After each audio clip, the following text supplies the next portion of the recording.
Hello. Are we working? From your calendar, 05 starts tomorrow at 5 p.m.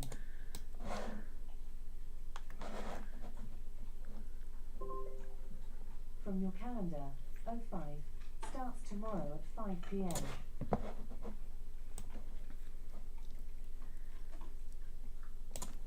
Can you hear me?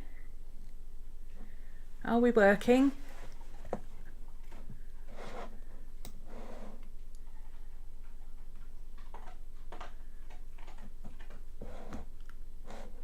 Oops.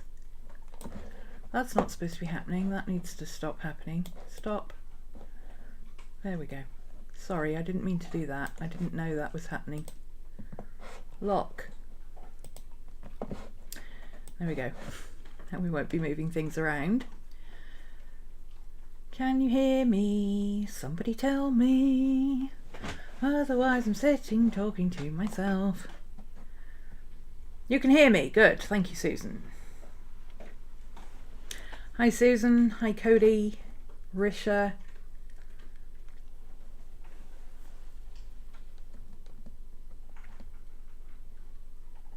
So I don't need to click that button. I'm up here. Okay. Interesting. I wasn't sure what I was going to do today. And then I started playing about, and I think I want to do portraits. Not complex portraits, as you can see we're in the what Bun refers to as her off-camera crinkle. We're in the Moleskine sketchbook today. Well, it's not even a sketchbook, it's a regular Moleskine. And I just feel like I want to play with lots of different media and stuff. I'm on a real kick at the moment of getting more, as much as I hate the word, painterly. The word painterly, it doesn't sound like a real word to me. But I want to be more, I want to work looser and faster in my sketchbooks. That's a big thing of what I'm doing this year, is working faster and looser. So, as you know, my portraits are usually either very tight likenesses of people, or they are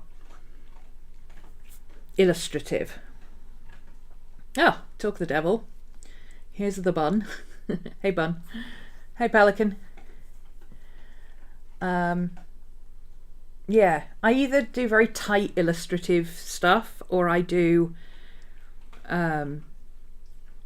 extremely tight likenesses, and I want to be a bit more loose and flexible. And if we have a few mishaps along the way, then we have a few mishaps along the way.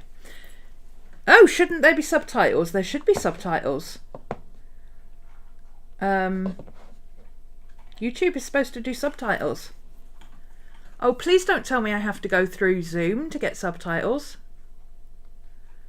No, no, no, no, no. I don't want that. No, there's only the delay is only about 12 seconds, which is phenomenal for having full steam ahead.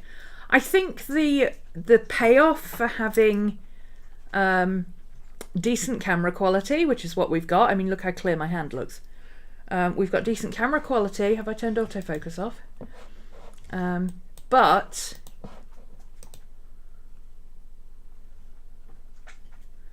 we should have... Yeah, usually I force subtitles through Zoom. You may have to click on your captions button in YouTube. Thanks, Bun. I'd forgotten about that. Normally in class, they're forced. Everybody gets subtitles whether they want them or not. But because we're not going through Zoom, subtitles are your end. Because otherwise we get really crappy quality video footage, and I for a live stream I'd rather have good quality video footage, but for class I'd rather have subtitles that I can control and edit and download. Hello, baby. Miss Maddie. Hello. Miss Maddie's here. Belly rubs for Maddie.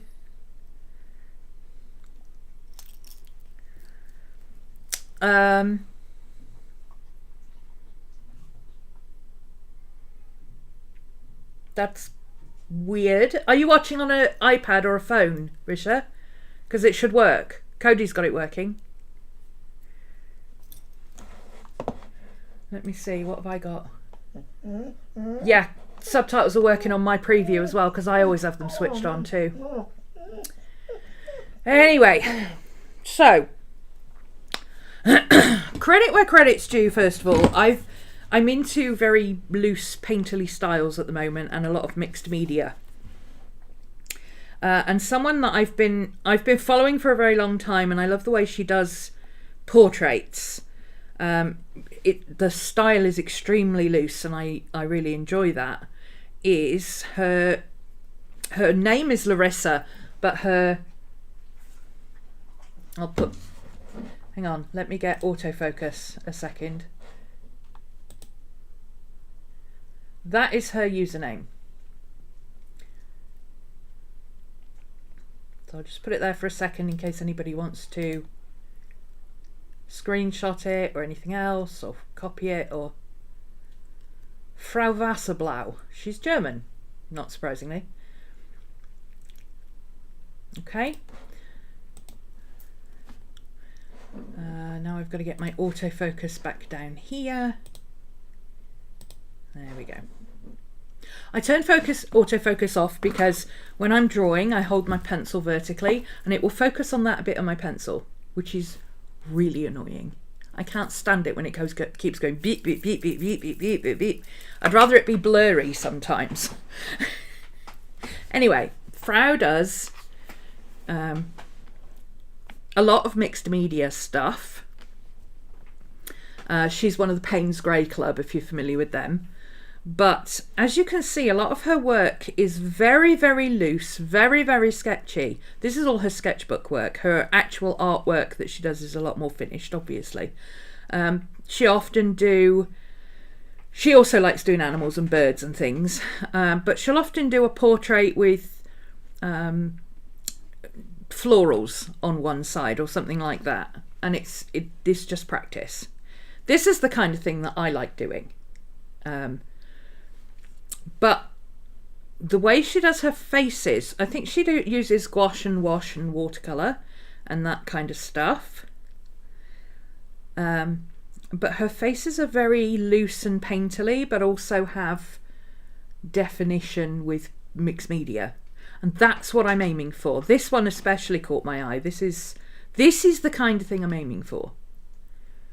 Obviously, I don't want to use her style. I don't want to use... I mean, she's got a very specific colour palette.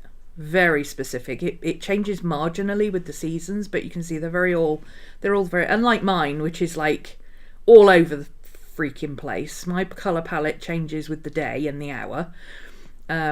So do my subjects. But hers is very much similar. She's got a very distinct way of working. So I'm not after that. Oh, look, that's very midsummer bun. But this is what I like. This kind of... I would actually do it the other way around. I'd do the face more loose and the flowers more more precisely. But this kind of feel. It's a feel rather than... this. I'm going to bookmark that one because I've not seen that one before. I really like this kind of sketch. And... you know, she does her scribbly pencil backgrounds for the win. Yeah. Again, I do mine slightly differently. She just scribbles all over hers, whereas I do more... well, I've got one in here actually that I did a while back. I like to do this, where it's... especially if you're doing animals and you want to put them in a green setting, doing this with different shades of green in different directions, the brain kind of automatically looks at it and goes, oh, that's kind of like greenery, isn't it? Foliage, leaves, stuff going in all different directions. You know, it's just your brain just does that for you. So there are some distinct differences that I want to hang on to, but I'm keeping her ideas, her art in mind when I'm doing this. Full disclaimer, first of all, for anyone who is not familiar with my work, I almost exclusively draw females, younger females. I have done older females. I do older females sometimes, but mostly younger females, mostly witchy types, and almost always redheads. So please don't come at me in the comments with, oh, but you're not doing skin tones. Oh, but you're not doing ethnic minorities and blah, blah, blah, blah, blah. I know that's a big thing and I have nothing against doing them. In fact, when I do Patreon tutorials, I quite often do different ethnicities and different types of hair, and I've even done men. We've done old ladies, we've done babies, we've done all sorts of things. But for me, when I'm doing art, I basically just want to draw me, which is curly redheads. That's what we do. So please don't come at me. I know it's not very inclusive, but that's what I draw, okay? It's not like I draw every other kind of girl except black girls or something like that. I don't draw any type of girls. I don't draw blondes either, okay? Blonde hair is hard. Black hair is even harder. Red hair is easy. We like that. Okay. So just so we know that. So don't expect anything else from me. I don't do it. I was going to use Unsplash. I really like using Unsplash. Hi, baby. Miss Maddie's come to say hello. Hello. Oh, she's all wet. Did you get wet? Did you get wet, my love? My love, you got wet. She's not happy. She's not happy at all. Bubs. Do you need your bathrobe on? Are you cold and wet? Hey? Is that what you want? She doesn't know what she wants, I think. Okay, sorry. Sidetrack. I was going to use Unsplash. I've stopped using... Well, I haven't stopped using it. I still use it for myself. But it takes so long to find copyright-free images on Pinterest because you have to go through Pinterest, follow the link, often follow it back from somewhere like We Heart It to go and find the original video, original photo, look it up on Google Images, reverse lookup and everything else to find out if it's a copyright photo. I can't be arsed with that. There's lots of different sites. Pixabay is a really good one for if you want objects and things like that, or if you want a specific, like a celebration, a 4th of July or something like that tag, then something like that will be really easy to find. Unsplash is good for landscapes and general places. And this one, which is Pixels, sorry, Pexels, is really good for finding compound tags. Unsplash, if you search for redhead girl with dog, you'll just get lots of pictures of red. Whereas Pixel and Pixabay, you can do compound tags. You can look for redhead girl with flowers, and this is what happens. The first picture you get is a redhead girl with flowers. I've saved on here. You can find me as Romany on all 3 sites, and I do have collections saved, but I've specifically saved one for portraits, and it's all redheaded girls because that's what I like to draw. And a lot of them are, you can't really see the face because I'm not that bothered about the face. What I'm bothered about is painting or making a picture. I know what a face looks like. I can draw a face, but I want the pose reference more than anything else, if that makes sense. I don't care about making it look like the picture. I care about getting the pose and the proportions and things, which is not something I'm good at without photo reference because I hate life drawing. I will always hate life drawing. There we have it. I was very taken with that photo. I also really like this one. I don't know why. She's very clear. It's a very clear photo, I guess. And I really like this one.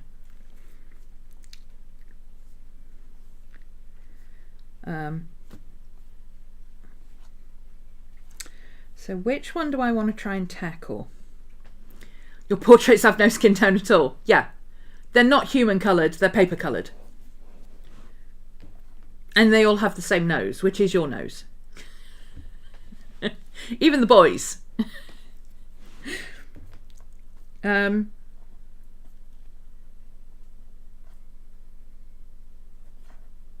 might take this one actually. She's an easy read. It's an easy photo to read.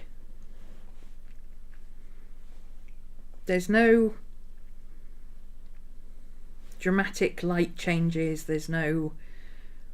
She's not pulling a face. She's not doing anything particularly. She's just stood there. But it's not a straight on, passport photo either. So I think I can work with this. Now the question is, do I want to draw her in first, loosely, or do I want to go straight in with paint and see how that works? Actually, no, I've got a better idea. I have a better idea. Let me find... So yeah, sorry, I will put the reference link down below later.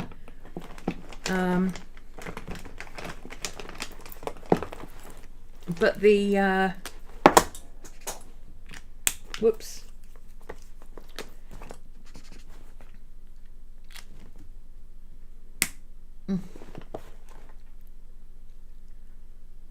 Yeah, let's use the pink and the orange. I'm going to sketch in brush pen. 1 second, I've lost my clip.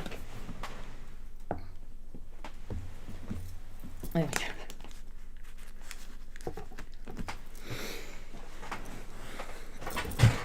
Yeah, let's sketch in brush pen just to get her face. I didn't finish that sentence, did I? I'm sorry, I'm all over the place today. I'm using a photo on Pixels. You'll find me under Romany, and there's a category called Portraits that you should be able to access, hopefully.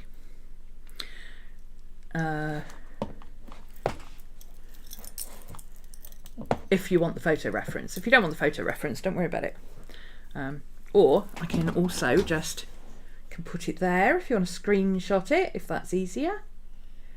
There we go. We can do that. Hello, Miss Maddie. Are you wet? Did you get all wet, my love? Oh, baby girl. It's okay. You lie down. There you go. So I'm going to try and do this faster than usual. Faster. Let's face it, just finishing one page in the same stream would be faster than usual. So let's see how we go on. Because I've upped my resolution, 1 second. Because I've upped my resolution, my face camera keeps going in and out of focus, and it's driving me a little bit batty. So I'm going to turn the autofocus off on that as well. So it stays. It means I will go in and out of being blurry, but it won't keep going all the time, which is really distracting. Okay. Right, let's have a go at this, shall we? So I'm in my, what Bun calls the off-camera crinkle today. This is exactly the same as the Moleskine cahiers I used to use, like all the time. I've always used them since they started making them, because I really like how cute and thin they were. But since I do more loose sketchbook work now, and I use this is my studio sketchbook, so I use this for practice. I upgraded to the XL Classic, so this is the soft cover Classic. I didn't actually know they did them in this size in the soft cover Classic until Bun said about it, and then I went, ooh, upgrade. There was literally oohing and eyeing as we did that, yes. Okay, I'm going to use pink for her face, base, And then her hair I'm going to do in orange. Her top is white and grey, so I guess I'll just sketch that, kind of outline it in pencil or something, and we'll go from there and see what we end up with. So I'm going to sketch just the outline of her face. Oh no, that's her hair. Pink we want for the face. So I'm going to outline the face. So we've got kind of like that. Coming down, that's where her eyebrows are. Goes up behind her ear there. Comes in and up to her, that's the top of that ear. And the top of that ear. Her nose is... well, between her eyes is about there. And her nose is about there. And she's got a very long philtrum. Philtrum. That bit, the lip dip. And then her mouth, she's got quite thinnish lips, a chin, and she's got very chiseled cheekbones. So we're going to do that. Obviously this side you're not seeing her cheekbones, you're seeing her coming down to her chin and then her neck. But this side she's got a very chiseled cheekbone.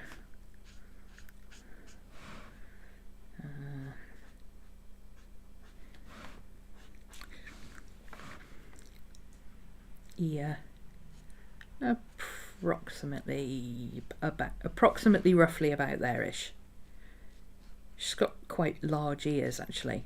Oh, I don't know if she's got large ears or it's just the way her hair is behind her ears is making them do that. Could be either, because her hair is really close behind this ear. I might cover the ears. I don't love doing ears, but I just want to get the basics in first. So her eyes are... that's a little bit down and down and down, so about there-ish. I haven't done her nose far enough across, so we're going to move that across a bit, and then there we go. Because it's more of a 3/4 view than it's not a 3/4 view.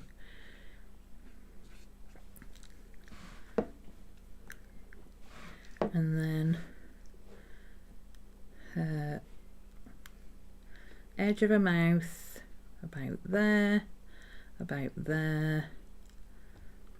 and her neck this side is about here, and I'll worry about the rest of it in a minute. So, and I already marked in the shadow so that when I layer it, it looks darker. See, we're just going to go for a single layer of colour all across here.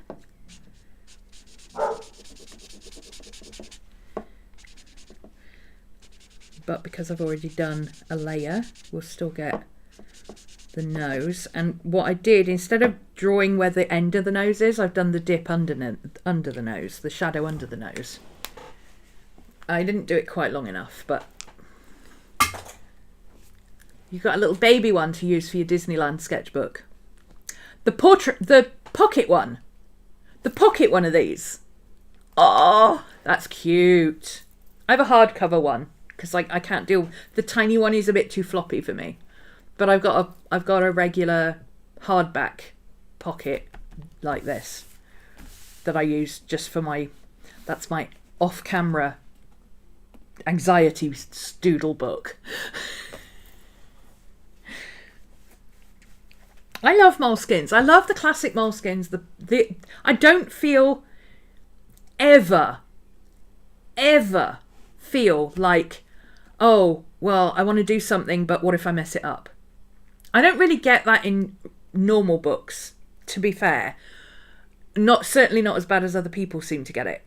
I never have what I would call, oh my God, blank page-itis. But I do procrastinate starting. Whereas this, I'm just like, just shove it down and see what happens, you know. You need something soft you can put in your lounge fly. Oh yeah, cool. Well, you know, if you put, top tip, I do this with my big one. If you put one of these across the top of the little ones, it virtually holds like the centre half of the sketchbook flat. And because they're not very tall, it works really well. And it gives you somewhere to both hold on to like that and somewhere to put your pens. Fun. Yeah, I like my moleskins because I don't... And even like this, I mean, if you look at this page and you look at this page and you go, but it's a blank page. Look how... I don't mind painting on this one because there's something underneath it, but oh, this one's so pretty and pristine and clean. Just put a shitty-ass piece of paper underneath it. And then you don't have a pristine, clean, annoying piece of paper anymore. You've already got something on the page. Just these are great for just messing about. And although they don't love wet media, you can see it crinkled quite a lot, but it's drying out already.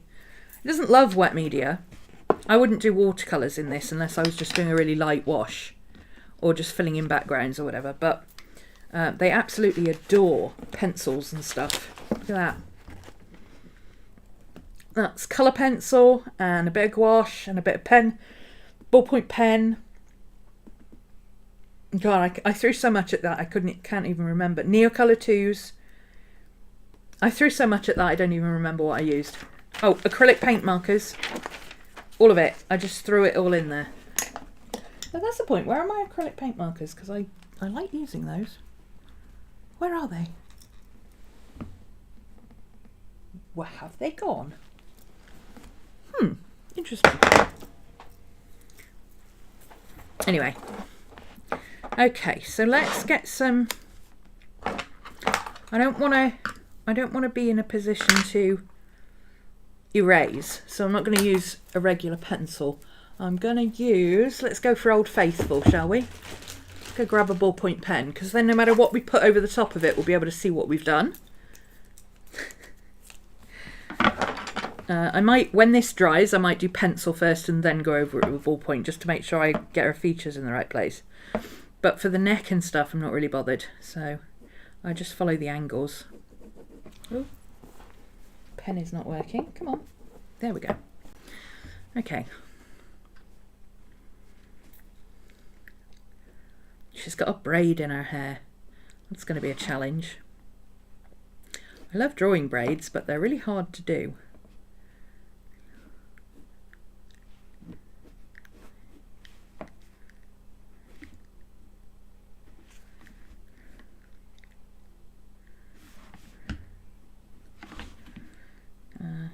I don't normally come down so far on a portrait, but I want to get the V-neck of her jumper in, so.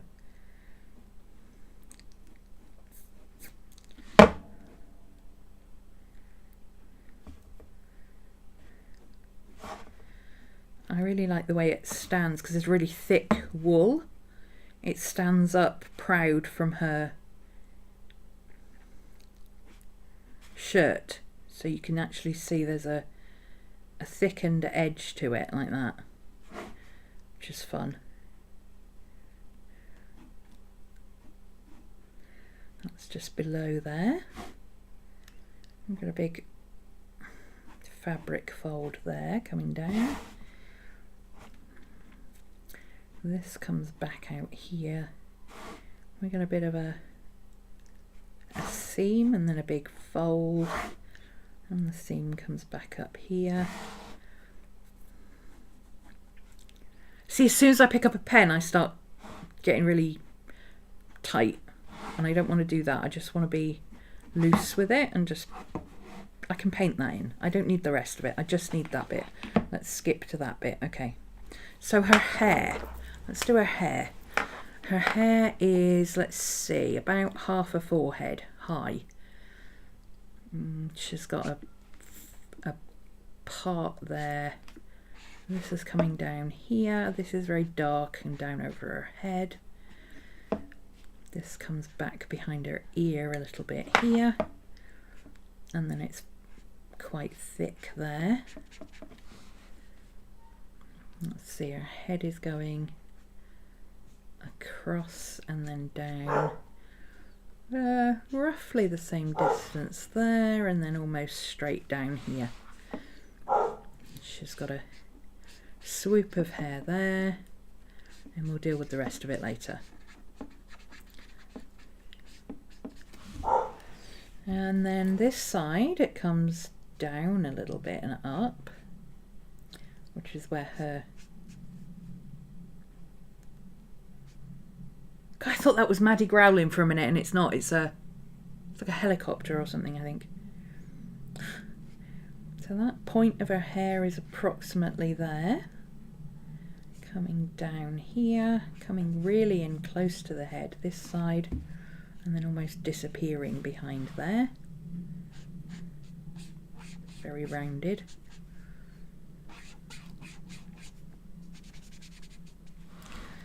And then she's got a braid. Okay. So this is coming, it comes down and swoop, down and swoop, down and loose. It's getting gradually wider as it comes down, but this bit is really tight in, so we'll put that about there, so it's straightish, a little bit further down and a loop, and then a slightly smaller but longer loop, and then loose. Okay, so the inside of the braid is going there,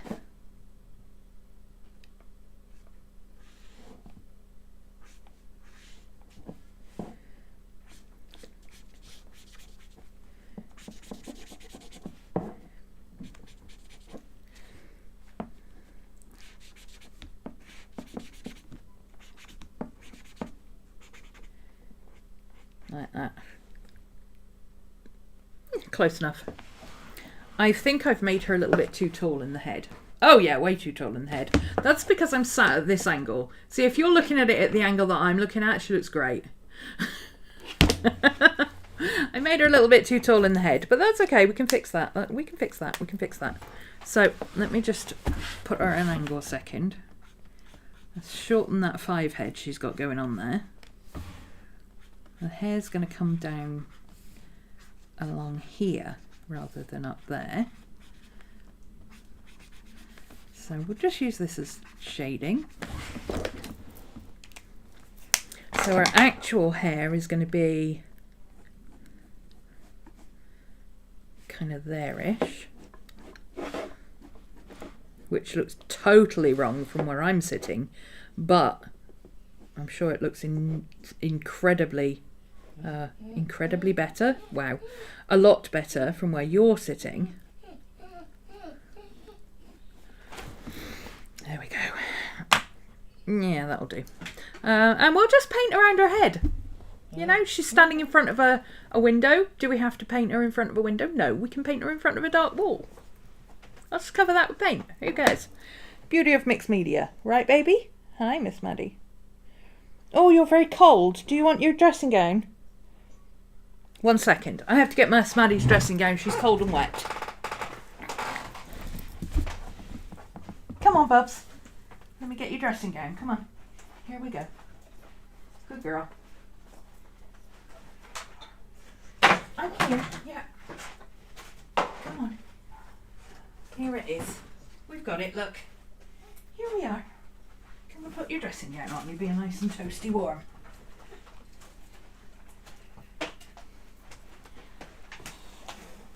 She's got a pink toweling dressing gown. Come on, baby. Come here. Here we go. Put your head in. Come on. Good girl. Head in. Who's a clever girl? Who's a clever girl? You want it over your ears? Yeah? Okay. Let me do the belt up then. Let me do up this bit. Here we go. Good girl. Oh, I can't reach. You've got to come forward a bit. There we go. Oh. Yeah, I can't reach. Stand still. Ow. Ooh. The arm of the chair was digging in my ribs. Oof. Okay. There we go. There you go, baby. You be nice and toasty now. You be nice and toasty now. Look at her. It does dry it really fast. It's a microfiber towel. Gets her really dry and warm really quickly. There, she's got to lie down now. Good girl. Okay.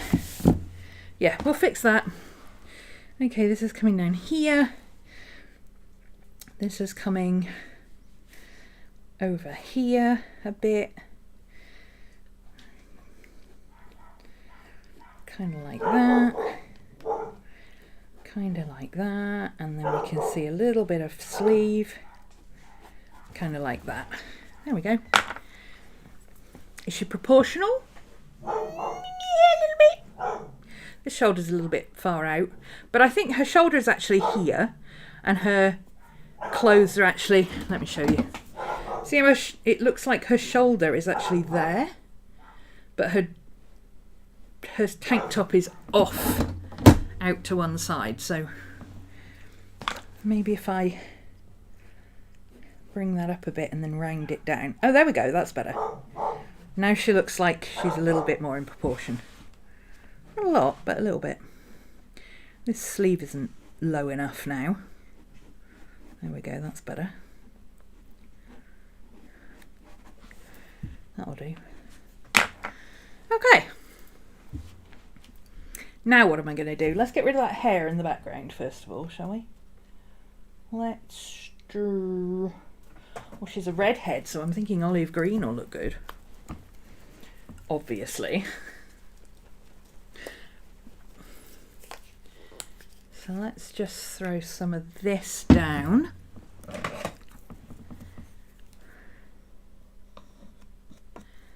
Around her head. Get rid of that.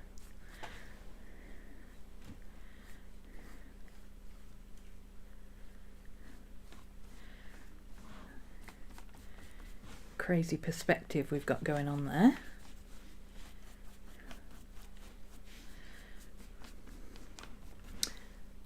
Another thing I'm trying to learn not to do is paint in straight lines. I'm trying to use brush strokes rather than carving things out.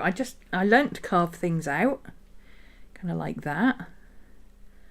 And it's a habit that's hard to break. I suppose there's nothing wrong with it. It's just, it ends up being very straight liney. So I'm trying to break that up a little bit.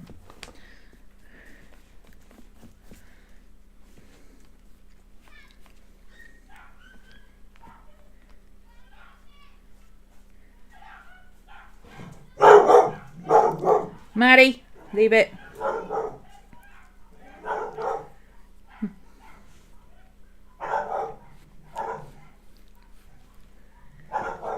There's a dog over the back that is dog reactive, and it sets off every single dog as it walks past every single day, twice a day. It's kind of annoying.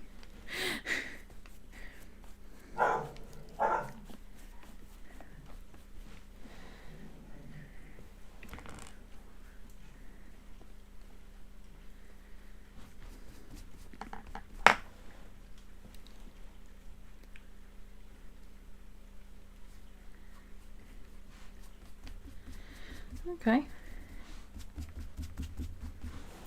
That'll do. Oh, I've missed her collar. Oh, because it was under her hair, that's why. It's tucked under her hair. So her hair's coming down this way, and then her collar kind of sticks out underneath it there.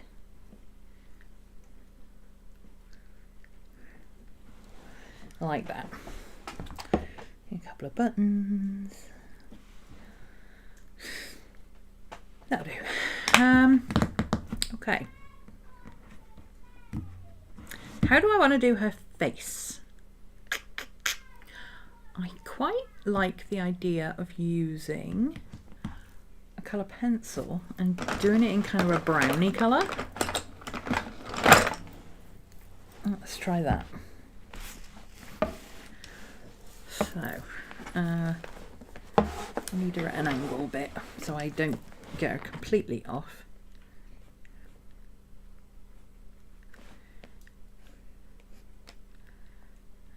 bits.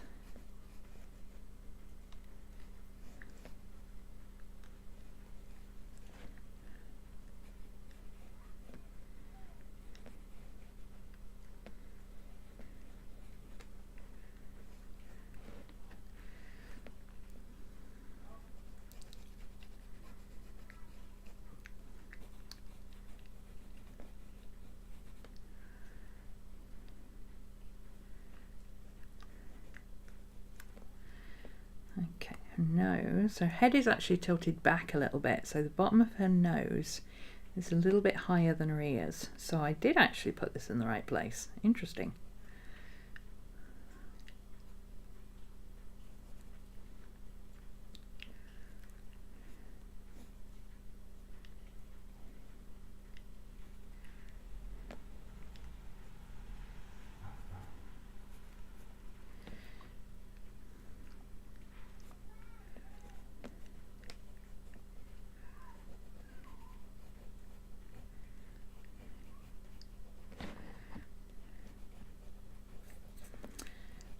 Are we succeeding in making a good portrait?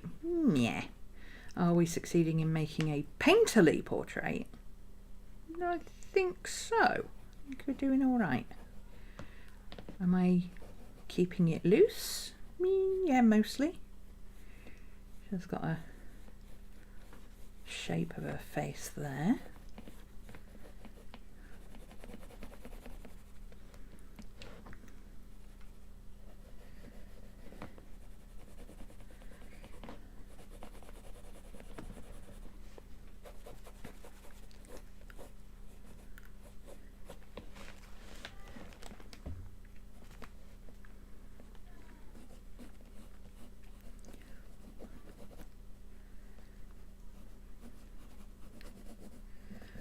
Make her ears a little bit smaller. It looks fine in the photo because you can see that she just has big ears, or that's the way she's been photographed. But when you're painting, sometimes that doesn't translate, and you have to just go, no, I'm going to have to make her ears smaller because they look weird. Why do people still want to call, and why do I find it so exhausting when they do? What, phoning? People phoning? Why do people phone? The only people I talk to on the phone is my mum and dad. Because they're old school and they will always use phones. Although I did upgrade them to FaceTime. Because they understand how to do that now. So they prefer the video to a phone.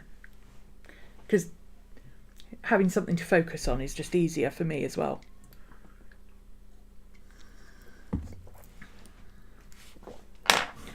Okay.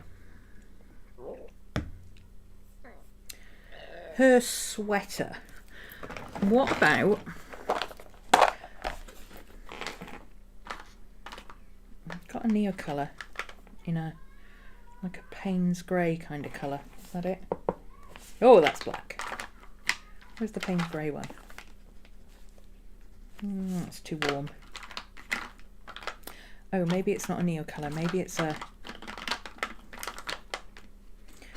art pastel that I'm thinking of. Oh, there we go. There's a cool grey. Let's use that.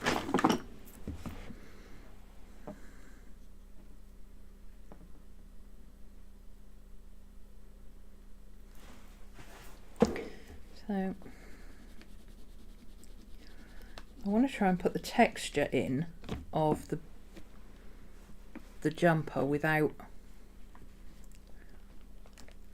having to draw it in by hand. So I've just got to... Oh, this is working. I like this. This is cool. We've got a cable thing going on here. It kind of fades out as it goes down. We've got another ridge here.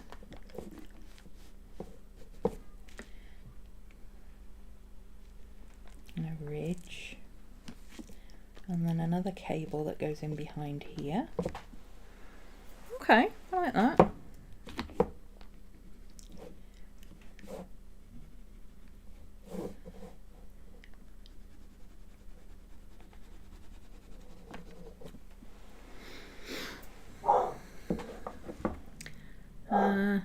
Oh, she's got a big V here that comes all the way down here. Oh, that's gonna save some time. Maddie.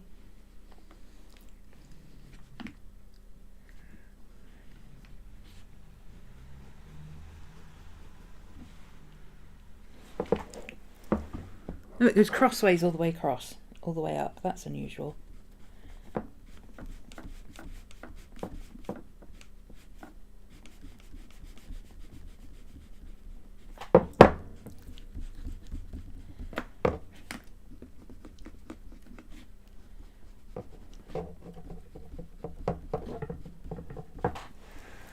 Okay.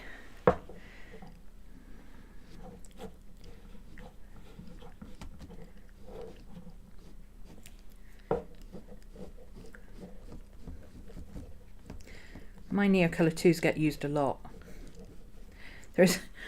There is no pristine, long, pretty ones that I don't ever use.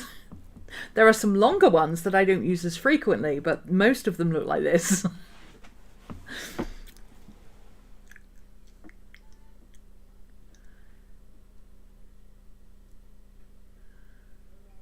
Ugh.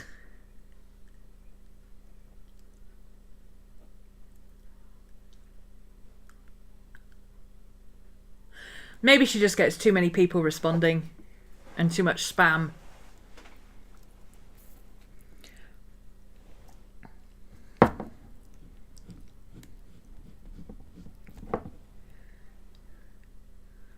Okay, and then we've got a oh, pressing too hard, come on.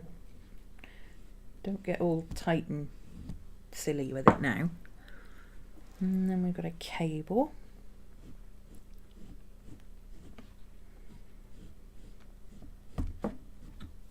And a cable, whoops.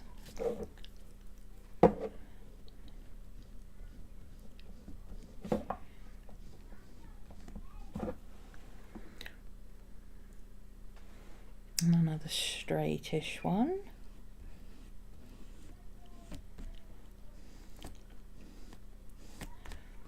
And then another big swoopy one.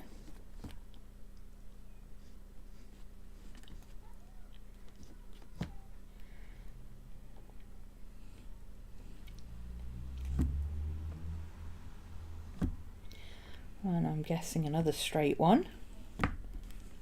Yep. And then another cabley one. Oh, that goes up over there. A cabley one coming down, which disappears on the way down and reappears here. And then straight one, another cable and a straight one, and then the edging there.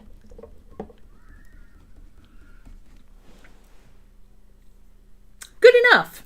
Good enough. Now, you can't draw over Neocolor 2s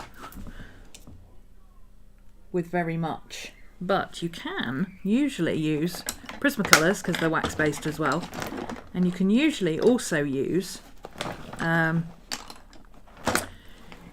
these ones, the Stabilo Aquarellable All pencils. Go over everything. I've got a red one in those as well, and I don't know where it is. So let's do it. Let's try first with add a bit of detail with the Prismacolor first, I think. I don't want to do too much detail. I just want to do a little bit of tidying up, get some darker colours in there, you know. Maybe a bit of shading across the shoulder here as it rounds up over.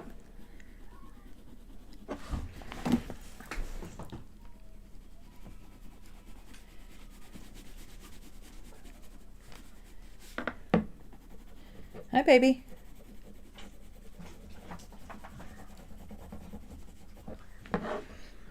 Okay.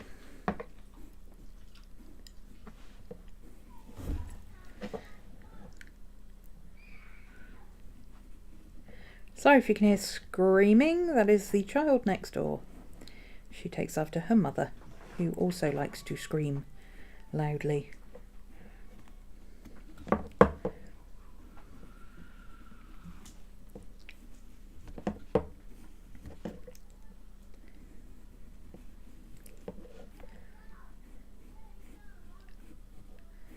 Just kind of fudge this until we get the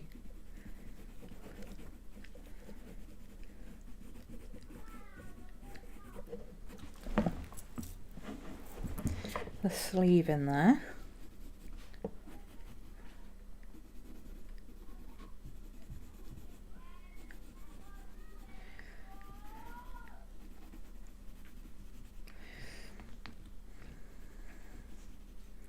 I'm not going to bother putting that detail in. There's enough texture in the pastels, I think.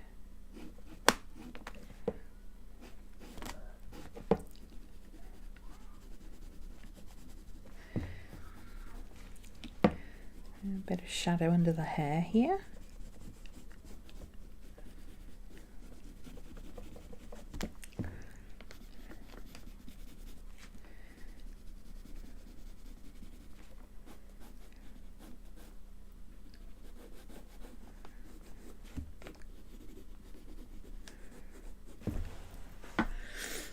Good enough. I like it.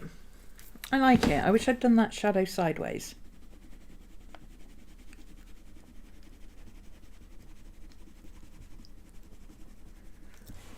That's better. Okay.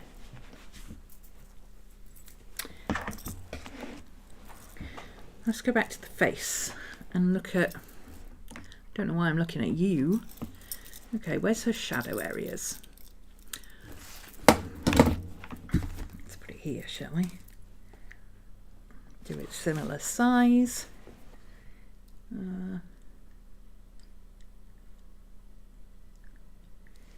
Drop the brightness. There we go, now you can see it. I'll put my arm here so you're not getting as much reflection on the screen. So, her darkest shadows are around her eyes, obviously. You know what I'm going to use?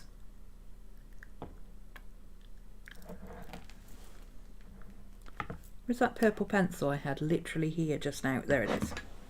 I'm going to use this for the shadow areas. She's very brownish because the minute people look at red hair, they go, oh yes, let's put brown makeup and green clothes. But I don't want to do that. I just want to mark in her darkest shadows, which are around her eye sockets. She's got quite a marked shadow here. She's got let's sort out that. Right here is darker.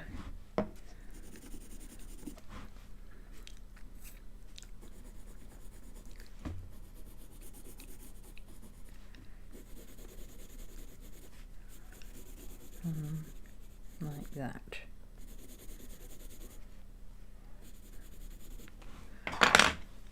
Okay, so now let's mark in the other areas of kind of mid-tone areas.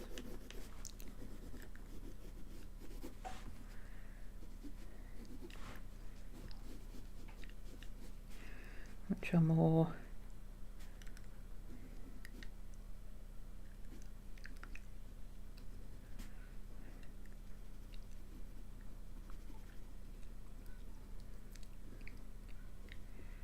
kind of there-ish.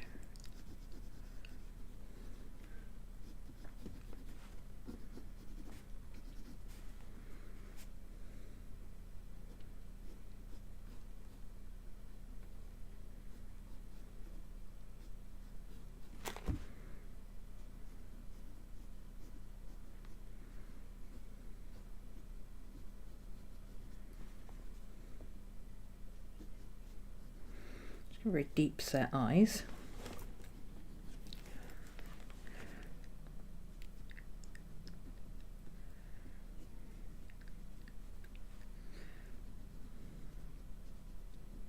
It actually really helps, obviously. Once you're doing a... Oh, her head's still really big. Did I not paint that out? That's weird. Oh well, never mind. When you're doing a face, once you've got the shape of the face and you're drawing the features in, if you put it on the same plane and draw it where you see the features here rather than where you know the features to be, it won't be too elongated, so you won't end up with all the face down here somewhere. Of course, what you should do is draw with everything straight or 45 degree, like a 90-degree angle to your eyes, but we don't do that. We sit like this when we draw, don't we? Well, I do anyway.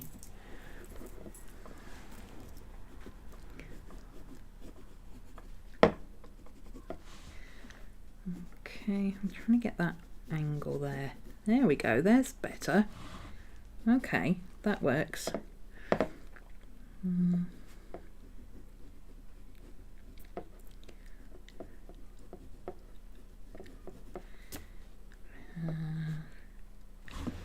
Got a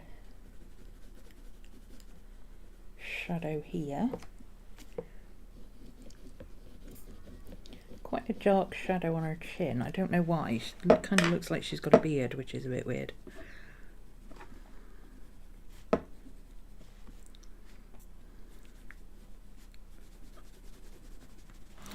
Mid-tone planes, sharp shadow, highlight, sorry. And then she's got kind of a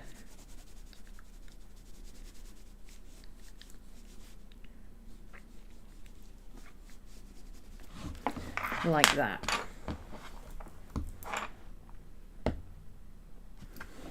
Now she looks like a member of Kiss, but that's okay, because I'm going to fix it. I've got some of this pale peach gouache. Oops. Didn't grease that tube. I need to do that. It's actually very bright, because it's Holbein.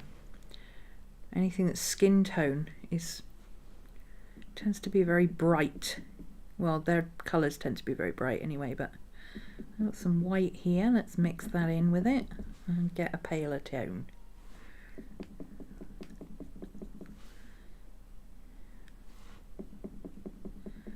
There we go. That'll do it.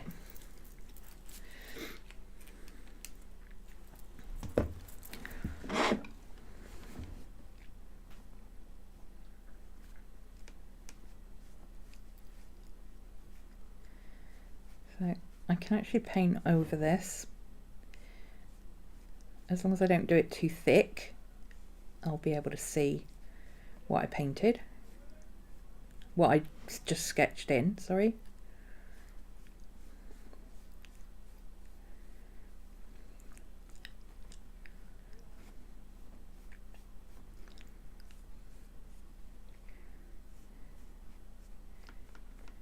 There we go. Her ears are quite dark anyway, so I'm going to leave them dark, but I'm going to just highlight the outside, and then this part of her neck is very light.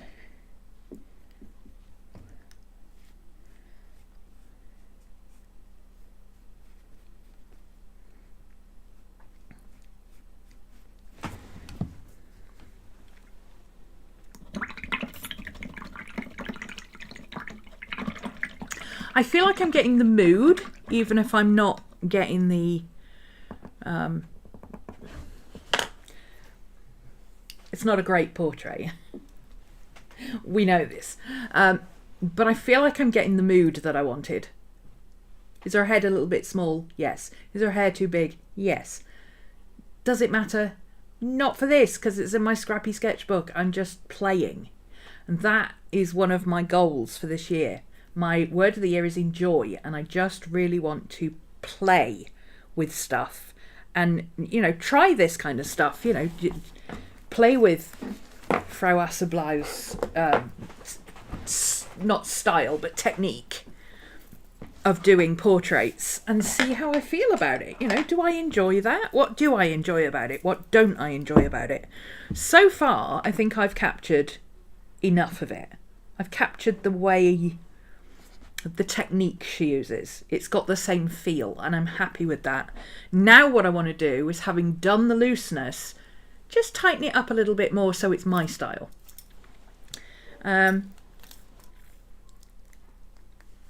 I need to sort that hair out. What is going on with that hair?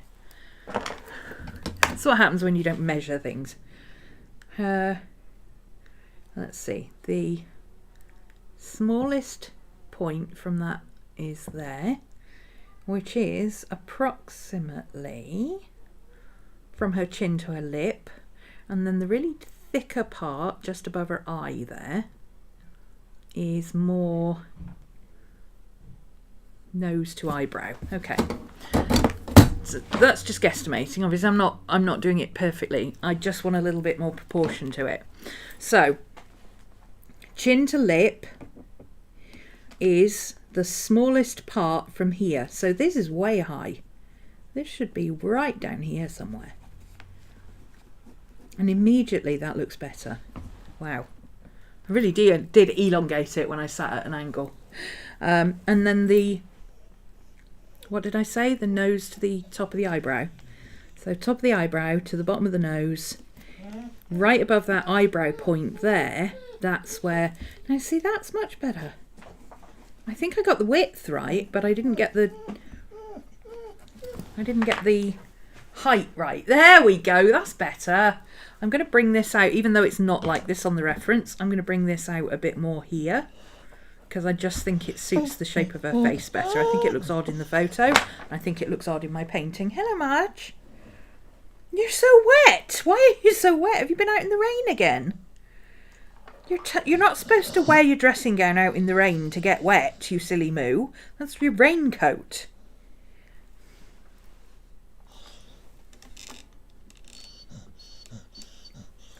Hi. Hello, snorty pig dog. I can make her purr. Every time I say that, she doesn't do it. But I can make her purr. If I do that on her head, usually she starts purring. You don't want to purr because you're wet. You're wet. Well, don't go out in the rain then, you silly moo. Ugh, what's she like? Okay. It should be mostly dry by now, so let's put the shade of her face on there.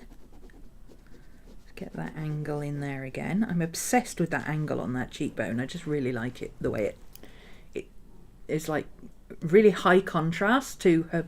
The peachy pink of her ear behind is kind of silhouetting it, and it's really high contrast. That's why I'm kind of obsessed with it. Okay.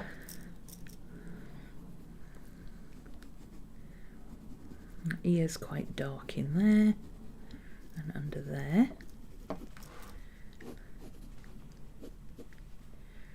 She's got a little bit of a neckline.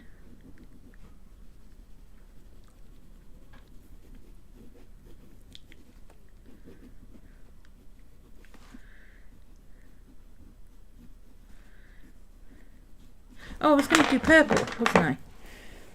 Here we go. Oh, pencil sharpener.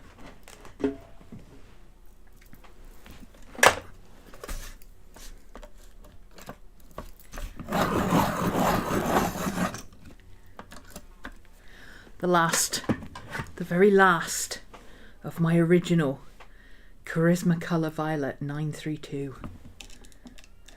The very last one from my box of like 24 that I got when I was at school and at university. This is my favourite pencil. Look. Back when it was made by Beryl. Oh, you can't see that. Beryl in the USA. I've got some actually in black. Huge pack of black ones that I had that were made when Beryl was in Australia. Yeah, that old. Oh, I miss these. These are so much nicer. And I think the people who like the Prismacolor Colorways, the old school artists who like the Prismacolor Colorways, are probably the ones who are used to or still using a backstock of the original ones, because the new ones are nothing like the old ones were. The new ones are really waxy and you can't get a decent line with them. It just doesn't work at all.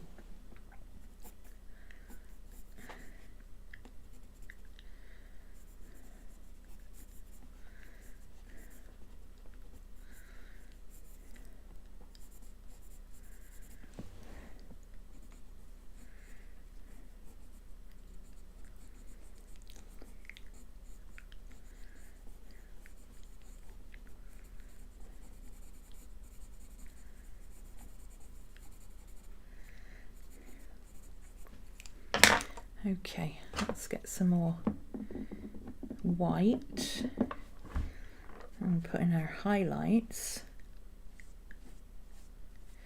Again, really loose. I don't want to get too technical with it. We don't need to do that. We need to stay loose and swishy.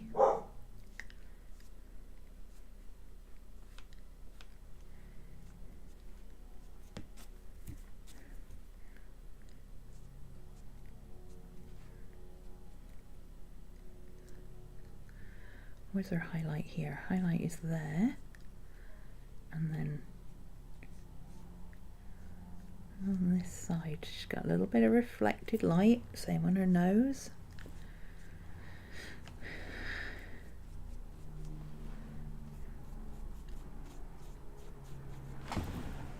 Okay. She's a little bit squiffy, but considering I'm not drawing her at the right angle, that's not too bad. Blue. I need a blue. Let's use a blue Prismacolor for her eyes so it doesn't go... I don't want it to be overpowering. I just want it to stand out.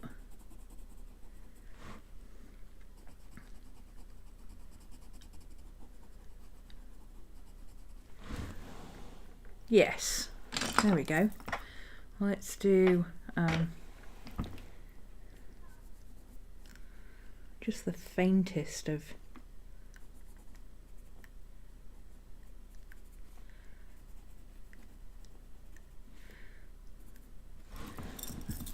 there we go. I don't want to go, oh, she kind of looks like she's got cataracts now. Maybe we do the pupil in a warmer colour. That's better, there we go. She was looking a bit worse for wear there for a minute. Okay, where's the shadow on this eye is down the centre, whereas on this eye it's over here. And I think I did her eye a bit too small, but also she has one smaller eye, so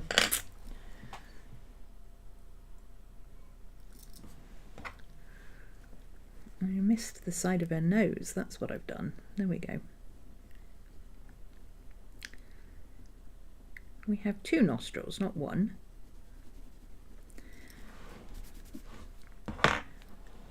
There we go. Okay, lippies. We'll just do a red. I don't really care. Let's just do a...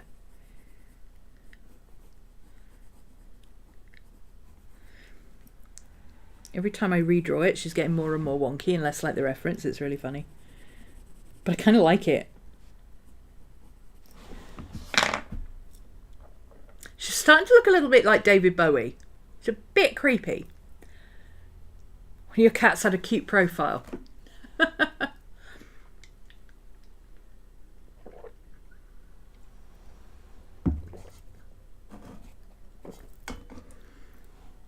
If it's meant to be, it will be.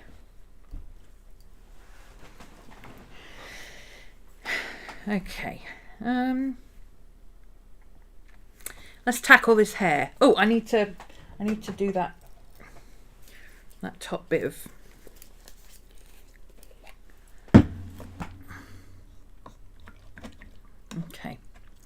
Let's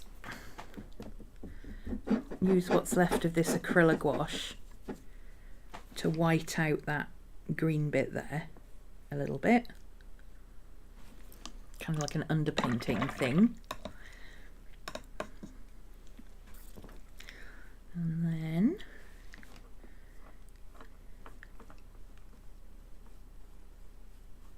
there we go.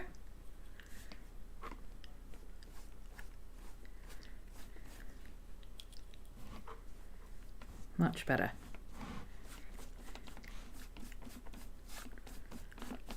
I like it. Picasso! Alright, now how are we going to tackle the hair? How do I want to tackle the hair?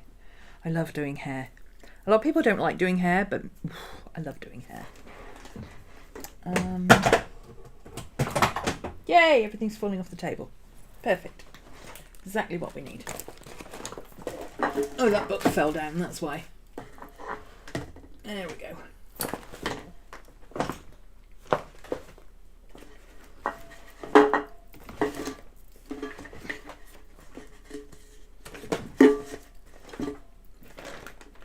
Okay. Let's use regular gouache, shall we? Put my hand cream over there so it doesn't keep falling off.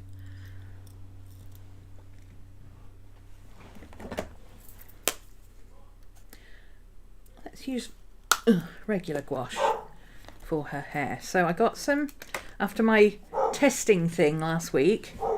I finished up on Patreon just setting up this palette. This is it's an airtight palette. It's by the Transon brand. So, and it comes with this nifty silicone thing, and it does actually keep your paints wet. If you are in an area that's prone to mould, spritz your paints once you've put them in, whatever you put in, except oils obviously, spritz it with a little bit of water with a tiny drop of vinegar in it. Distilled vinegar or white vinegar, not the fish and chip kind of vinegar. So these are my colours.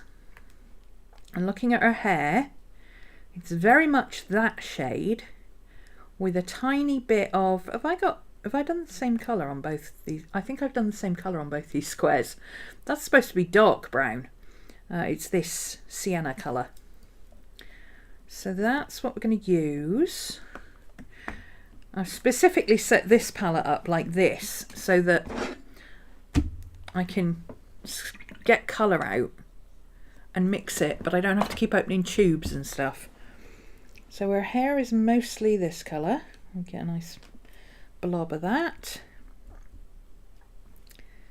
And then a little bit of this one. Probably won't need a lot of this one because it's quite an overpowering colour. This is a Holbein one, and it's very saturated. I've decided I'm going to upgrade. When I've used up my Winsor & Newton gouache, I'm going to upgrade to Holbeins because they're actually not as expensive as I thought they were here, and I can actually afford to do it as long as I do it as I run out. I'm not going to go out and spend 60 quid on brand new paints when I've mostly just got my Winsor & Newtons. I've just topped them up with new colours, but as I run out of colours, because the tubes aren't very big, I will get some Holbeins to replace them, because the Holbeins, oh, it's like the texture is incredible. So where I scooped that colour out, I think it's raw sienna if I remember correctly. This is burnt sienna. No, that's yellow ochre. That's burnt sienna. Where I scooped the yellow out, I'm just mixing what's left of it in with the burnt sienna to get a darker shade of the same colour. It looks completely different on camera, but actually it's just a slightly darker shade. And we're going to go for the darker areas of her hair. I might need a smaller brush. Let's do these bits. Let's do the... Oh, this is much darker down here. This is mostly dark with more dark. Okay. But that's okay. I'm going to do pencil over it anyway because I want the texture, so...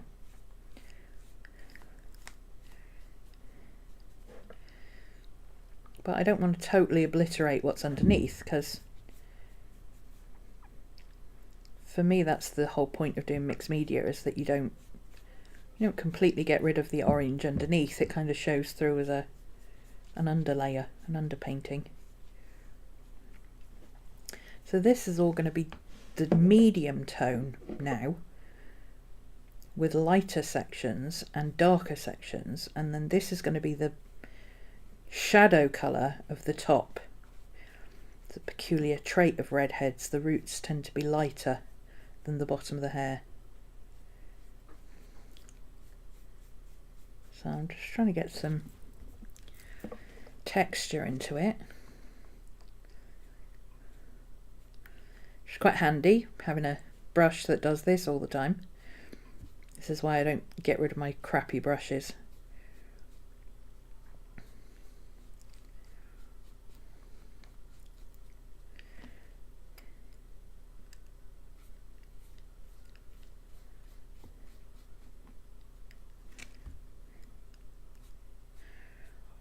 I made this area a little bit bigger up around her face, but I don't care. I like the whole point of drawing this for this particular reference, or choosing this reference, because I liked her hair. I liked her red hair and her blue eyes. So that's what we're going to do. Okay, we've got this side here, and that kind of goes swoopy like that, and then up and around, and then this side she's got a very, very dark streak right here, and her part is a little darker. And this comes down and swoops. This comes down over her ears and swoops back. Oh, that rounded butt is not easy to do. And yeah, I think I'm going to paint over the ear just a little bit. I don't like the way the ear sticks out. No offence, honey, there's nothing wrong with your ears. I just don't like the way you were photographed, okay?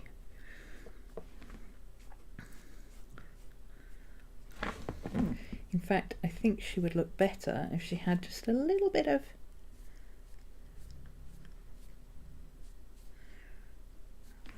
straggle.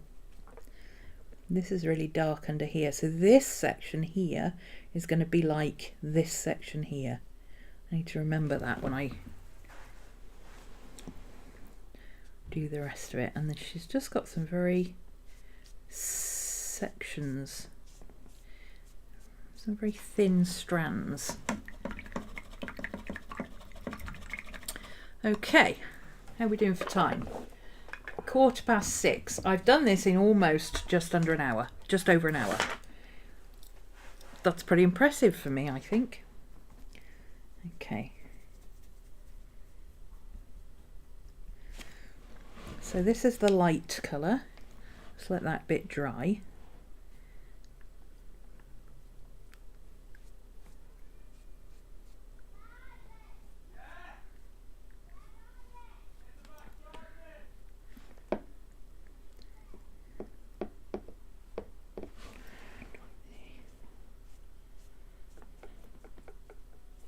Whoops.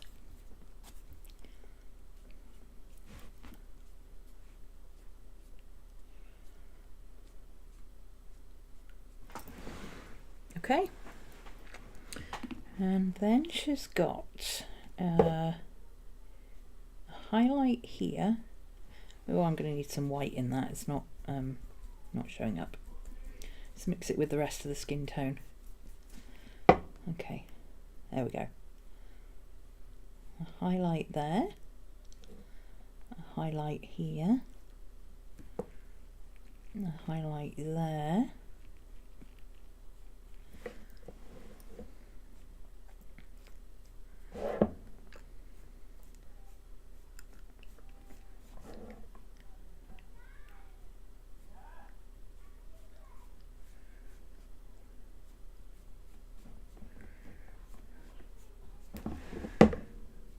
Okay.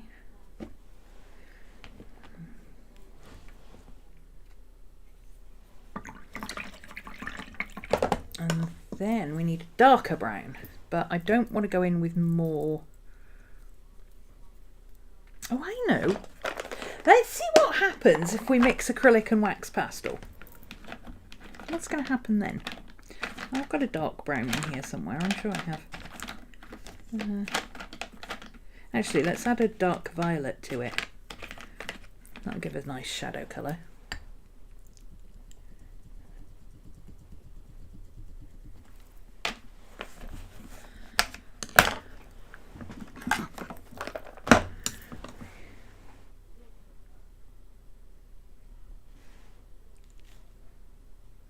Is that enough pigment to make it darker? No, not really. Okay, I'm going to need more than that.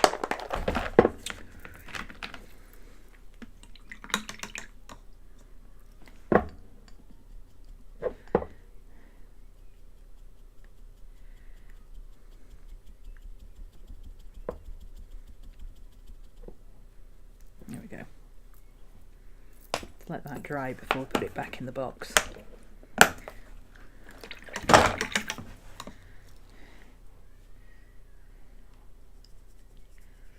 A bit more. Let's do it this side. Ah, there we go. That's what I wanted. Okay, so she's got a darker section here and a way darker section here and a shadow under her hair there. And then these bits are the dark areas.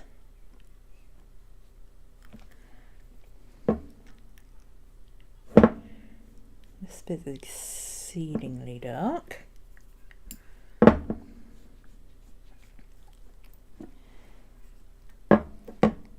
Ooh, my ear just went funny. Ooh, that's weird. Got a very dark shadow here.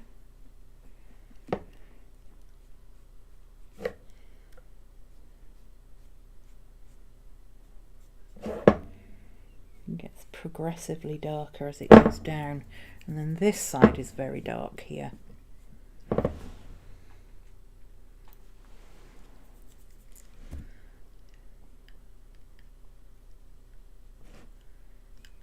I like it. As a study, I'm not hating it. Not hating it at all. Right, I need to let that dry now, and I need to do her shirt. What am I going to do her shirt? I think I'll do her shirt in ballpoint pen, you know, because it's white. So how do you paint white except with white? It's easier to just draw it, in my experience. So firm up where her shadows are.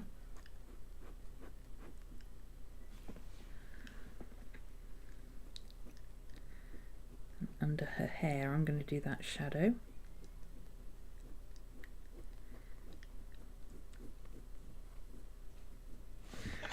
She's also got one here where the shirt and the jumper meet. This not so much. Shadow here, all the way across. Shadow here where it touches the neck and it tails off. And that's not in shadow at all. We've got the edge of the material here.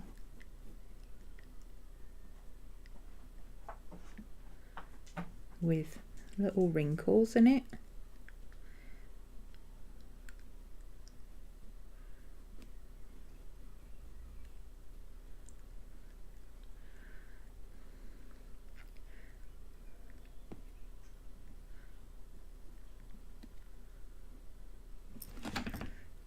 can see the whole of this button in shadow because it's covered by the collar, but you can't really see these ones. You can only see the cast shadow, you can't really see the button. Okay, there's a wrinkle and a wrinkle here and a large shadow here.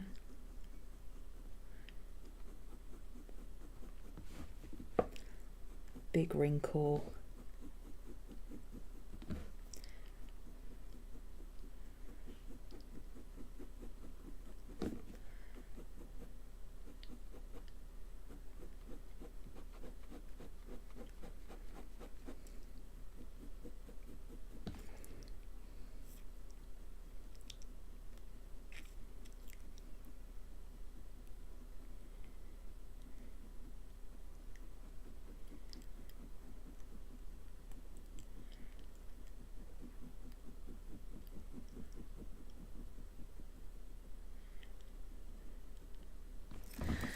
Okay, this is all very, very white.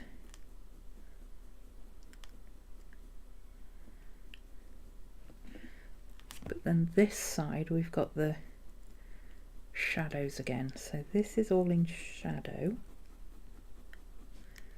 And it gets progressively thinner up here as it tapers off.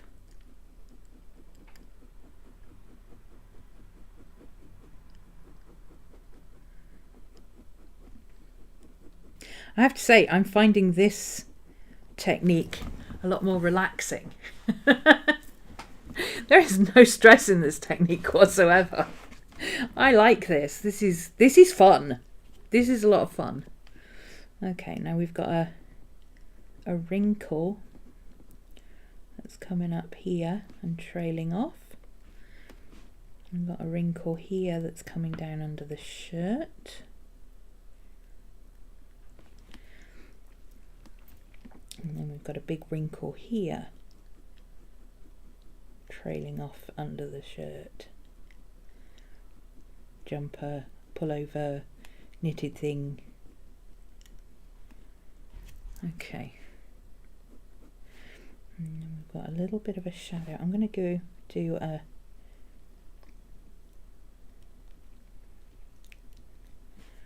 kind of like that all the way down, so it kind of shades the jumper and the shirt at the same time. That's the easiest way to do it, I think. And then we have, this is actually curving out and then going into a really deep shadow in the corner.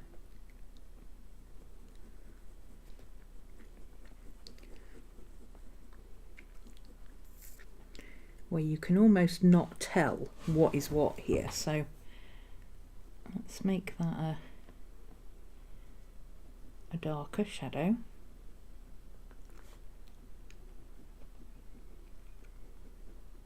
And then I'm going to go in at another angle, third angle, to just do the very darkest part.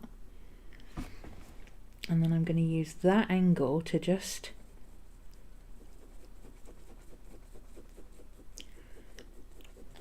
blur this corner into itself so that we can see there's a big shadow there. That's, yeah, I like that. That's good. That does the same there, so I'm just gonna do a little bit darker under there.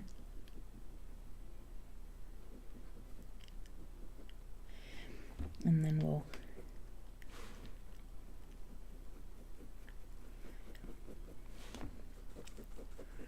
just blur in that corner. Okay.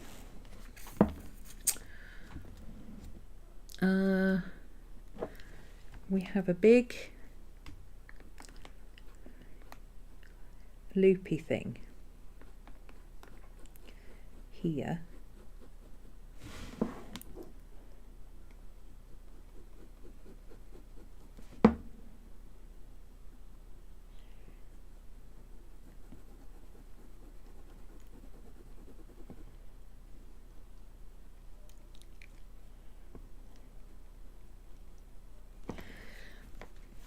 And then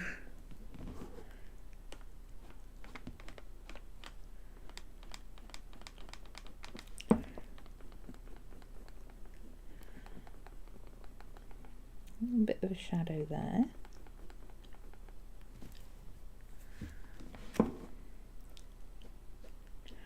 And there isn't a shadow here, but I'm going to put one in along the edge of the knitted sleeve as if it's casting a shadow, because otherwise you're not going to see that there's actually shape there.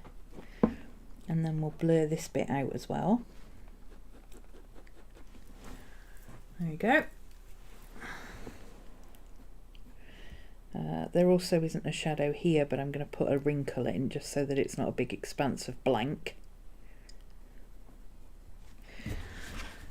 And then on this side,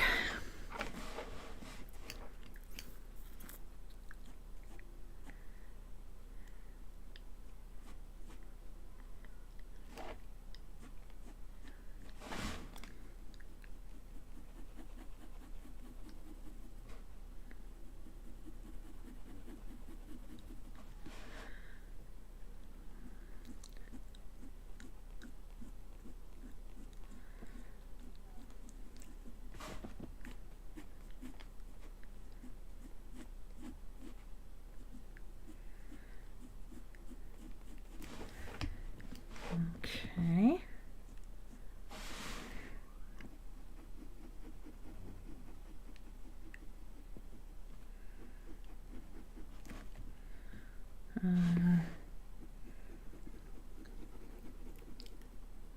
I'm concentrating now, can you tell? This arm's harder.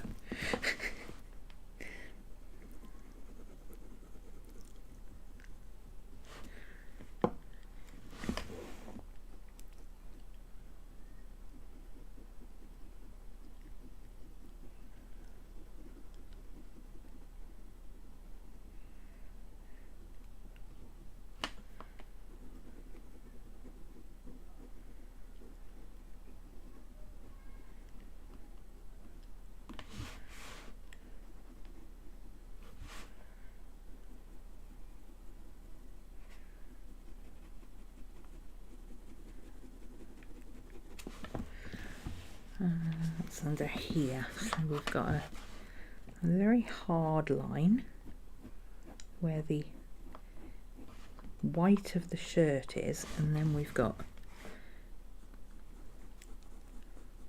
a wrinkle going down this way.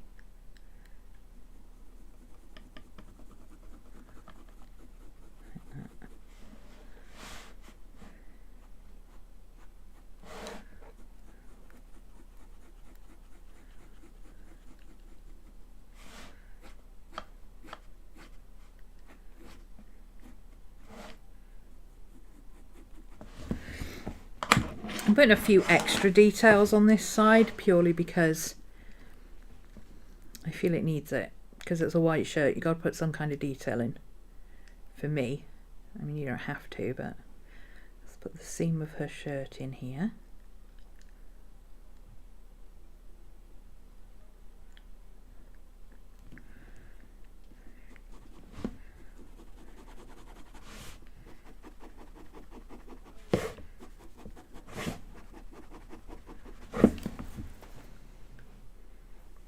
Okay,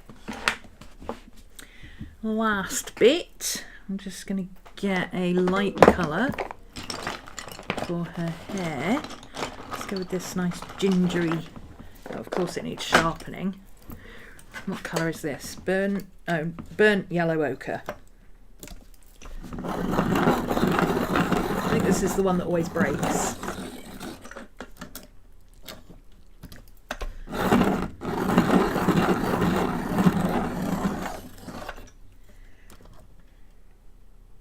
That'll do. That's good enough. It's not broken. Let's stick with that. Okay. Let's see. This is probably not going to show on camera, but oh, it's too much like the colour of the paint. I need a lighter colour. Oh no, let's use this white. That'll go over it. This China marker will go over it. There we go.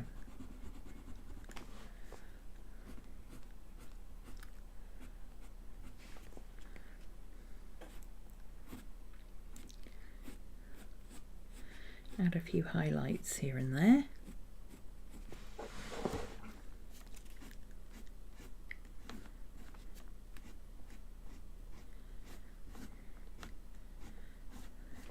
Texture.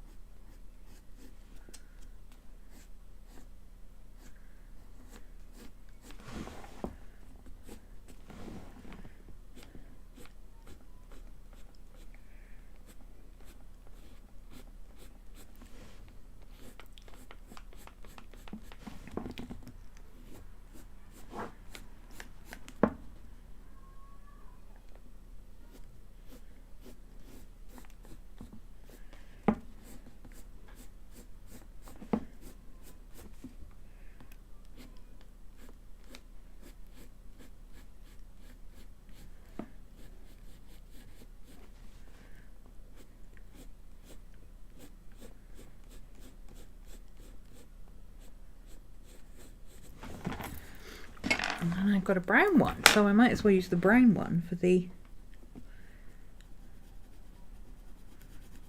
really dark areas.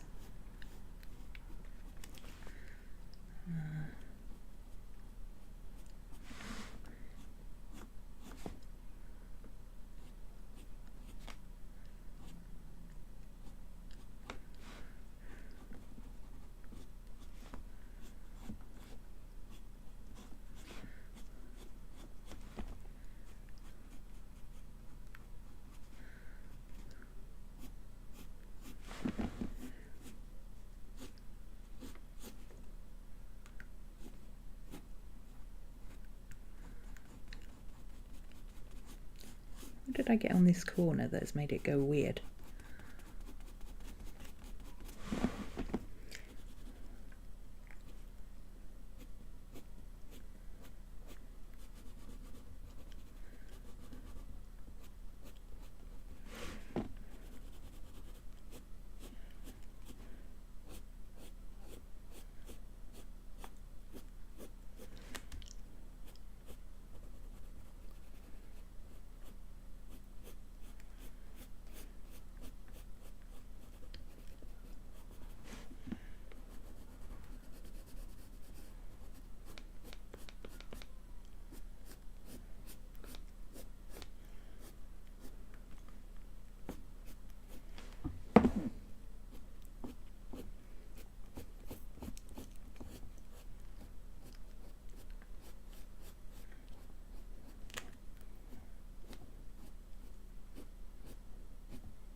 I love doing hair.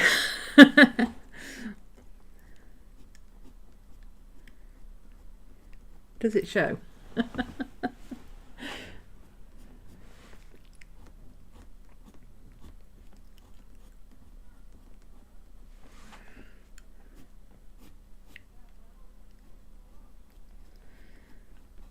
Something weird happened to this corner and I don't know what it is, but it's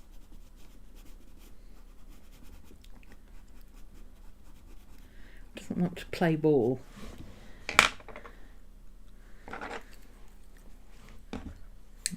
Try.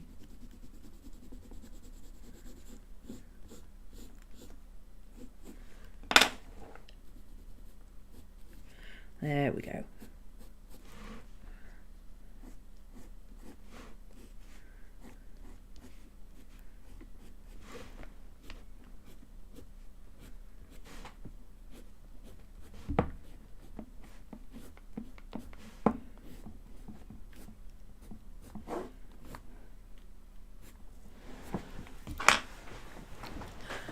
Nice, I like it.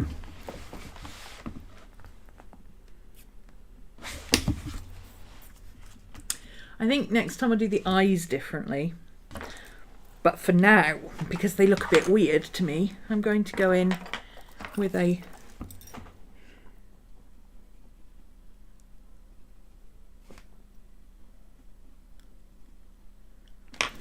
yeah, I think next time I'll leave the eyes blank, but that'll do.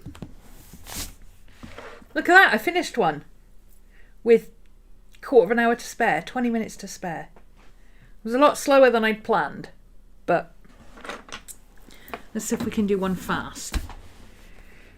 I don't think that's going to happen, but I think even finding a reference isn't going to be that quick, but I want it mostly face, but I don't want to fiddle with hands. That one might work.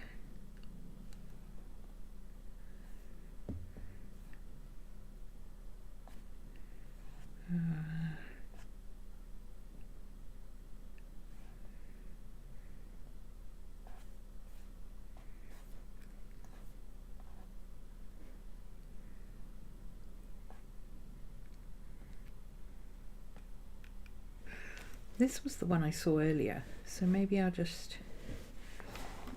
with that one.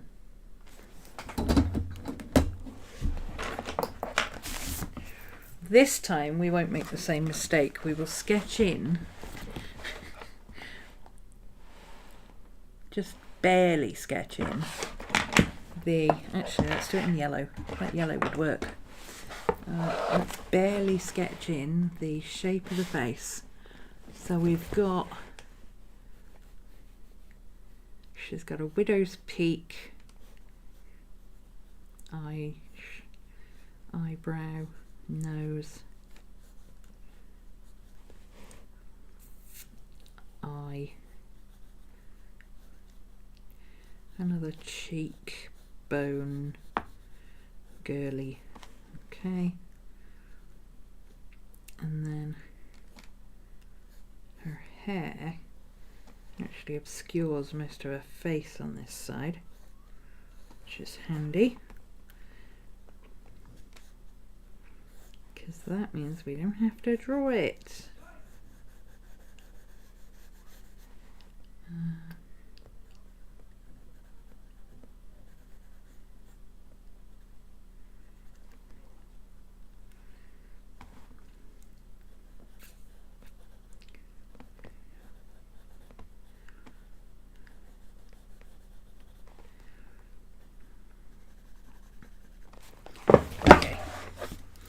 There we go. This should work better because I'm not going to have to keep adjusting her head. Oh, I haven't drawn her hair in. Hang on.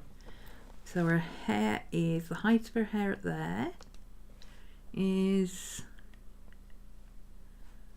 the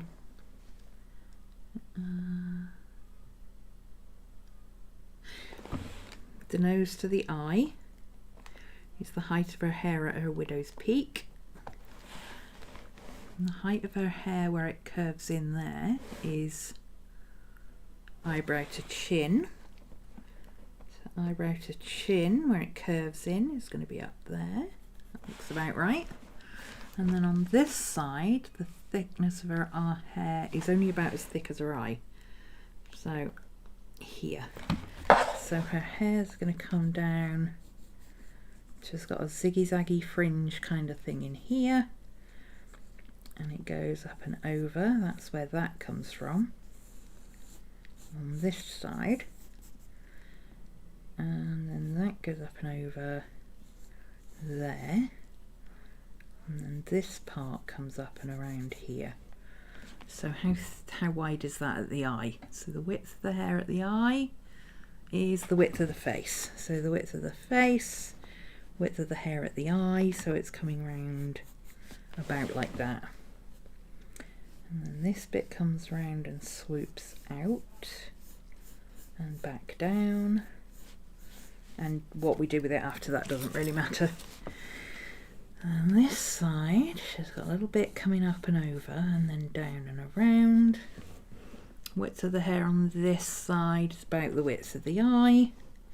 So it's only coming out to about here. And again, she's got those curls coming out and wrapping around each other. Where is her neck? You can't really see her neck, but it kind of comes... The bit of her neck that you can see kind of comes right out there. And then this bit is all shadow, but she's also got her shirt curving around like that. And then her shirt curves around, comes straight down, and then she's got a straight across here, and this all gets lost in her hair, which is all over the place on here. You can see her shoulder about there. Hair. Okay, cool. Nose, I like the nose. Nose looks good. Let's put her mouth in. Her mouth is not as far over as I've drawn it. That's more that shape. Her mouth is slightly open, but I'm not going to draw it open because I don't like drawing mouths that are open. Oh, maybe I will, actually, because it looks odd if you don't.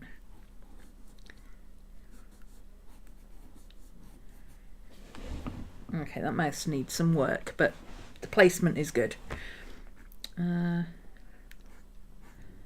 Eyes, eyebrows, eyebrows,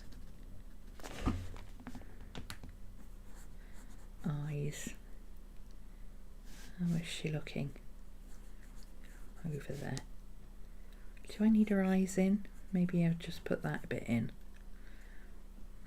Her eyelid comes down and out, and then her hair comes up and over her face, and her cheekbone comes down like that. There we go, that's all right.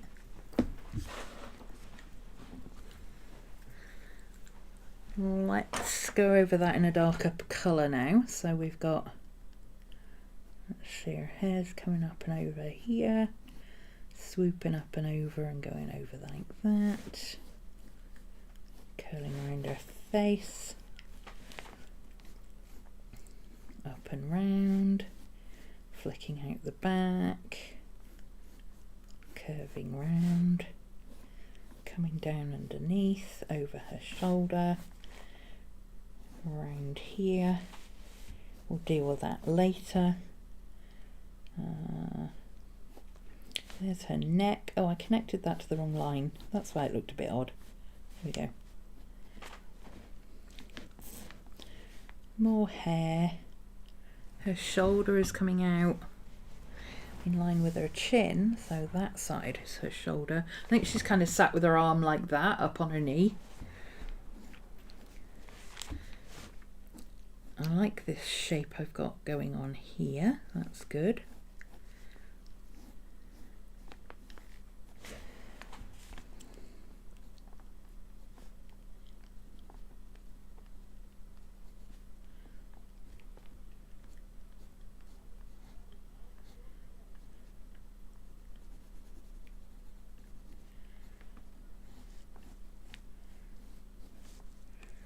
I actually like everything about this except the mouth. That mouth is weird. Inset eye.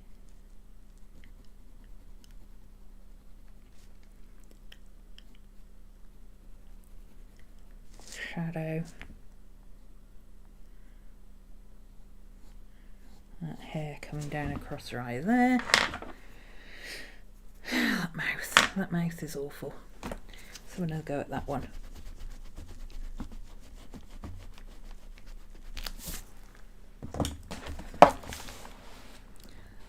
Let's see.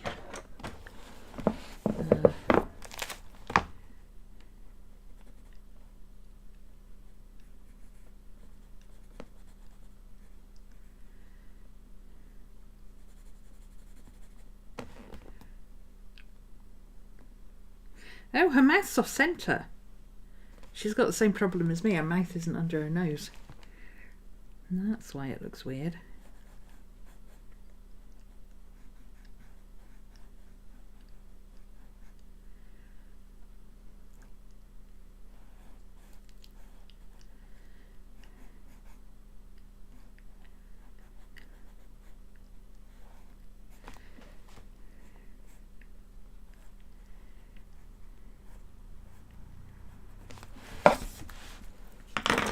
Okay.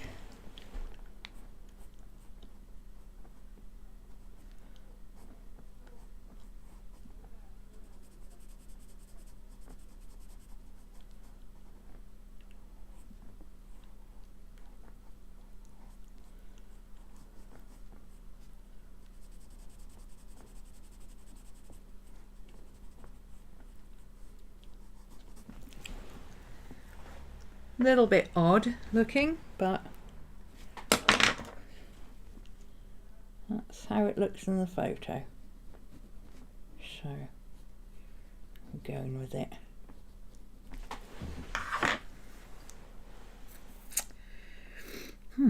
Okay. Purple.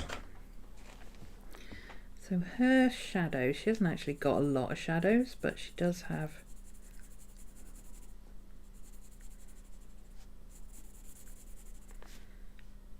those.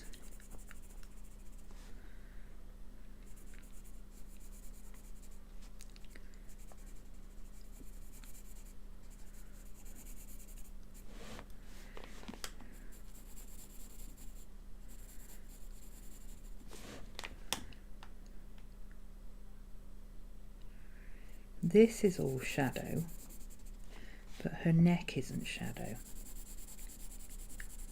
So let's just take that all up into shadow and we'll just figure it out as we go.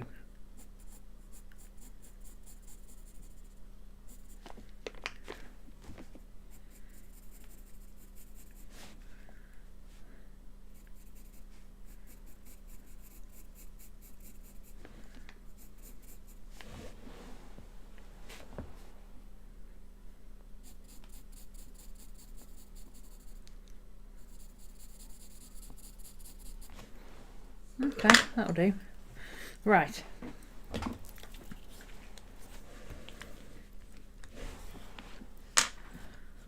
I think it's actually quite a good skin tone for her, so I'm not going to dilute it or anything in with white. She is actually quite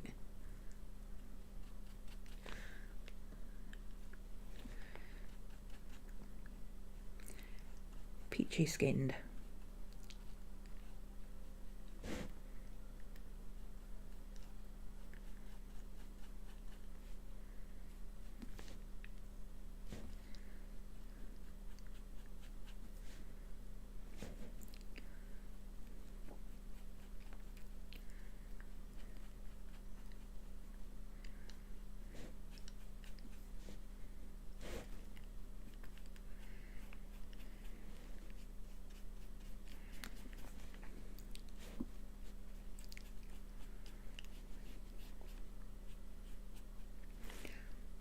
You can see a little bit of her skin through her hair, so I'm going to just do a few bits here.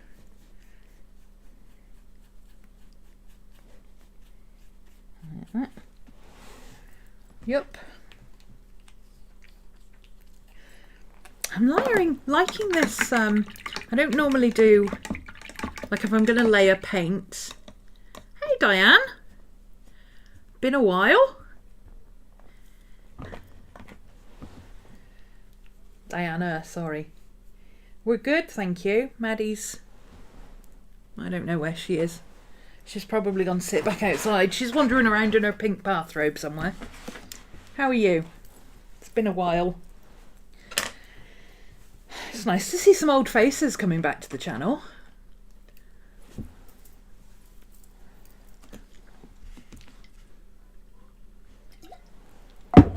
I've got the perfect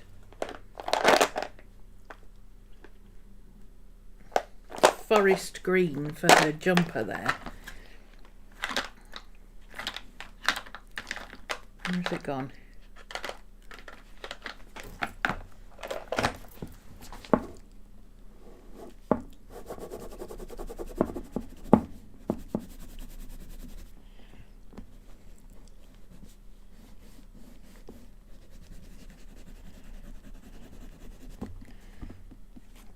And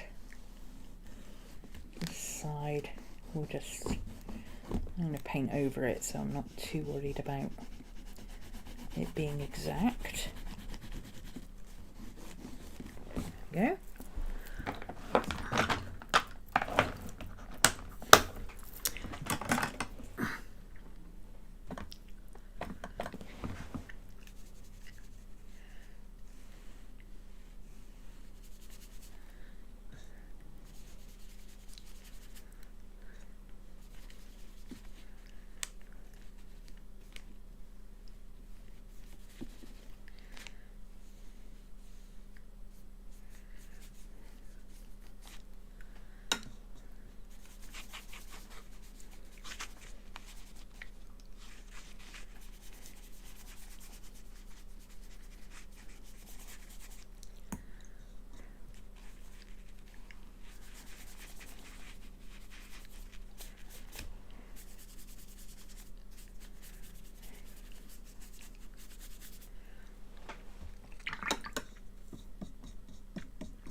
And then this,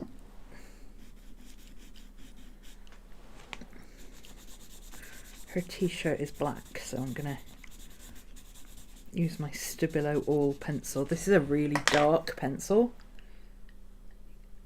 You get a lot of colour for this one, so I don't want to colour every second of the paper in. Every second of the paper, every inch of the paper, there we go. It'll give me a dark enough black without doing that. There we go. Cool beans.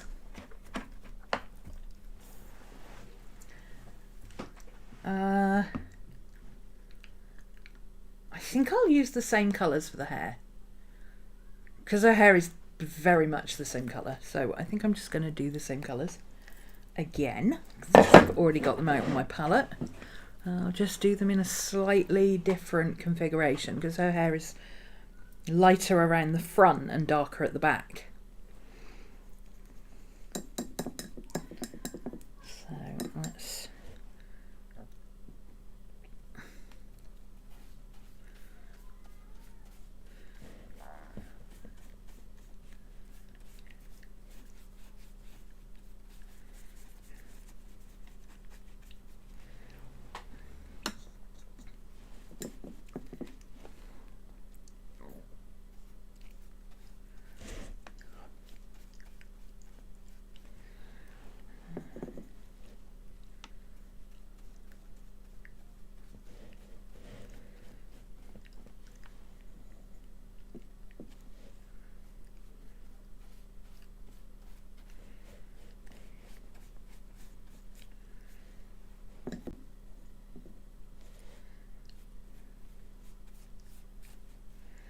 and then this one,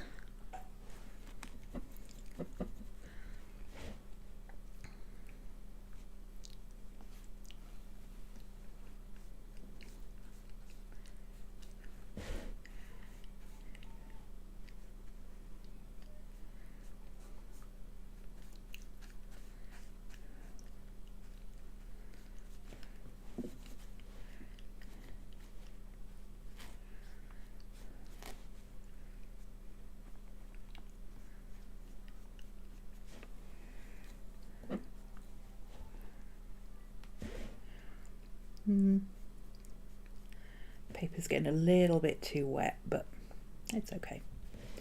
We'll manage. Oh, I think actually that needed to be light. Yeah. That dark should be going up there.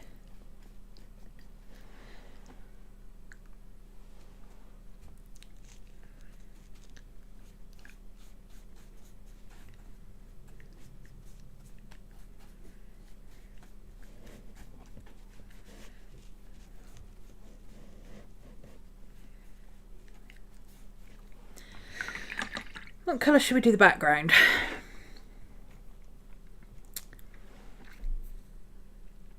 You know what? Let's go with that wood colour that they've got back there. Let's go with a nice fiery orange.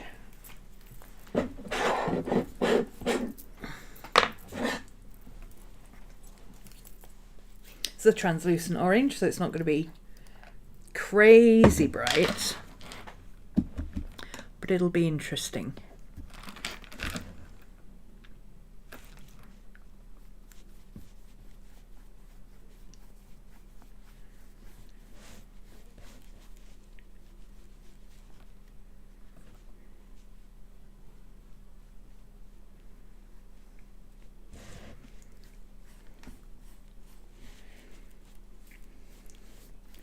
And this one I am going to paint in lines because it's a wood grain behind her. So if I do the acrylic in wood grain,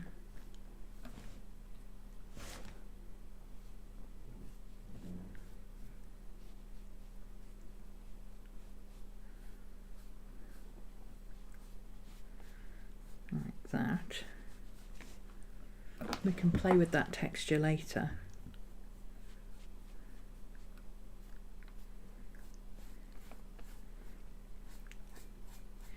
Make it more wood-like.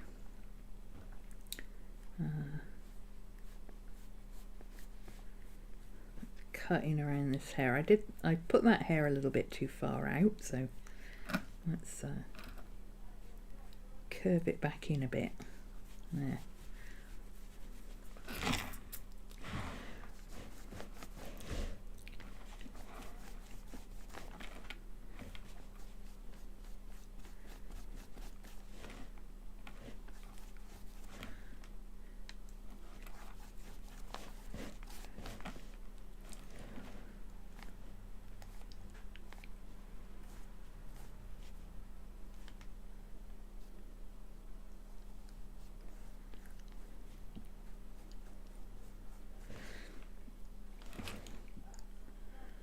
A nice silhouette going around this hair here.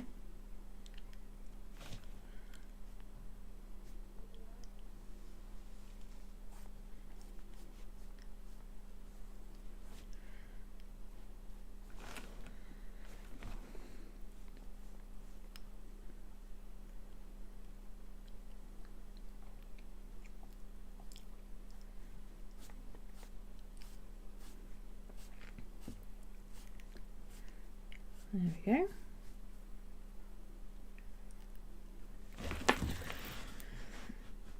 I like it. A bit more. This dark patchiness around here.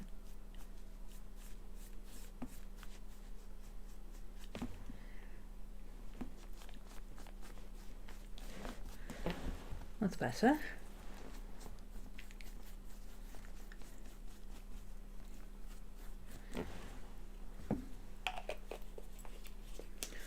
Fun. Now the orange has made her hair not as bright, not as red, which is weird because you literally just watched me paint the hair here the same colour as I painted the hair over there. But now I've put orange behind her, now she looks blonde. Colour theory at work, man. Colour theory at work. Okay, let's make her... Oh, that might be dry already. Is it? No, that's not dry yet. Might have to go a bit bolder with the hair. Might have to add a little bit of red into it. Let's add some, do a little bit darker. Oh, not that much darker. Whoops. That one's really runny. Have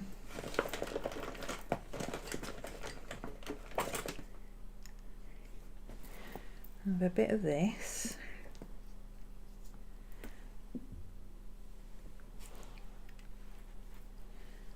Let's add some red.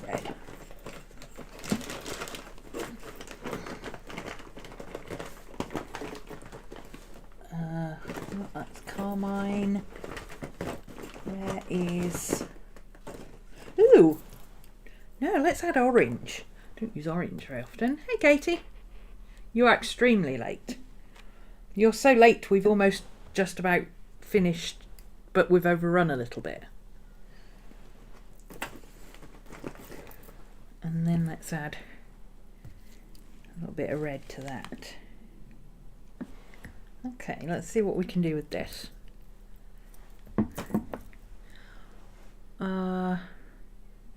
Paintbrush.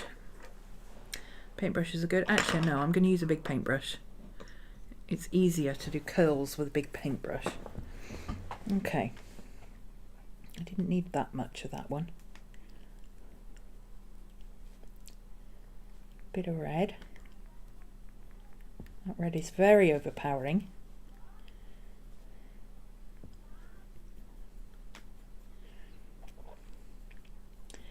There we go, that's a nice colour.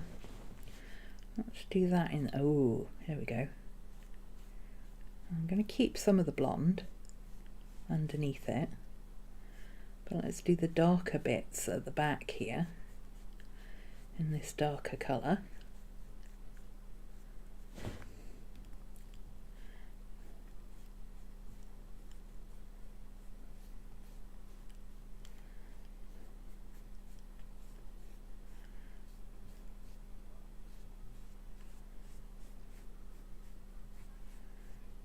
Solid at the back there where it goes over her shoulder at the back.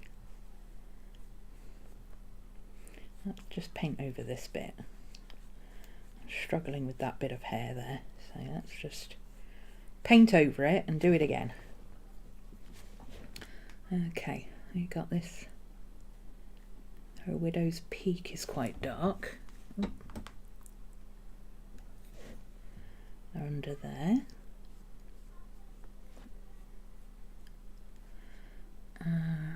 So is this bit here.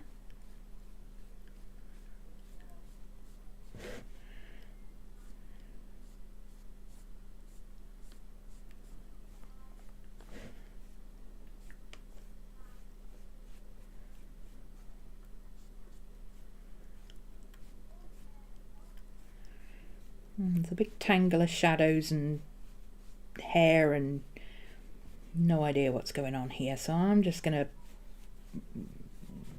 straggle it out like that and we'll fix it later. We got the same thing going on over here where it's just kind of mess of, oh that's cute, just kind of a mess of tangles and curls coming down.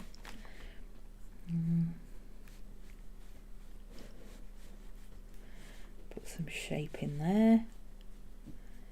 Shape this side.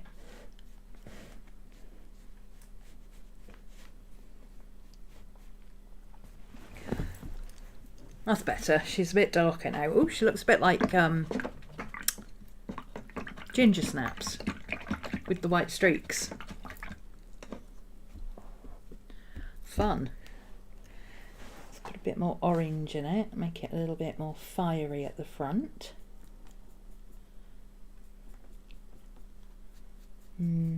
Maybe not quite that fiery, that's a little bit too much like the background. Let's add some of this yellowy white to it.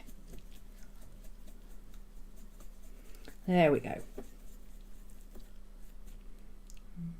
Desaturate a little bit. Yeah, that'll do.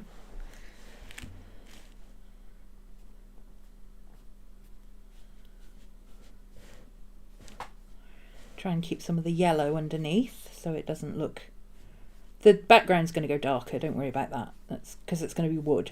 So, but there isn't a lot of difference between her hair and the background in this reference photo actually. So again, I'm using a reference photo from Pixels app. It's a free, copyright free images, but credit is appreciated. So I will link to the photo later, but you can find me on there as Romany, and it's in the portraits folder along with this one.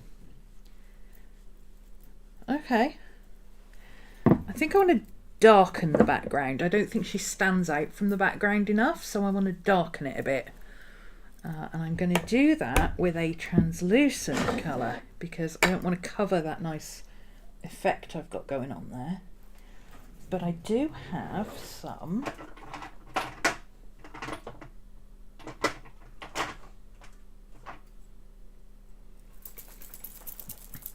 acrylic ink.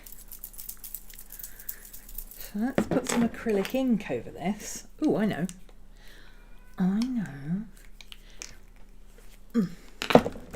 It's going to hate this because this moleskin paper is just going to hate this. But it does withstand quite a lot as long as you don't put too much water on it. But I'm about to put some water on it, although it is on top of acrylic, so it should be okay. I'm just going to paint some water over this acrylic.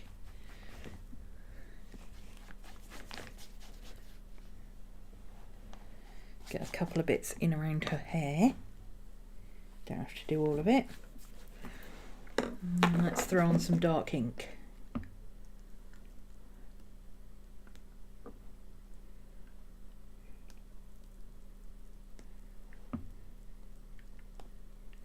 It's not spreading like it normally would on paper, but that's okay. We can grab a dry brush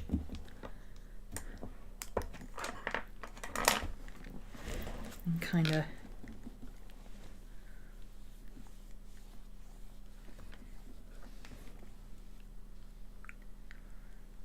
around her hair a little bit. There we go.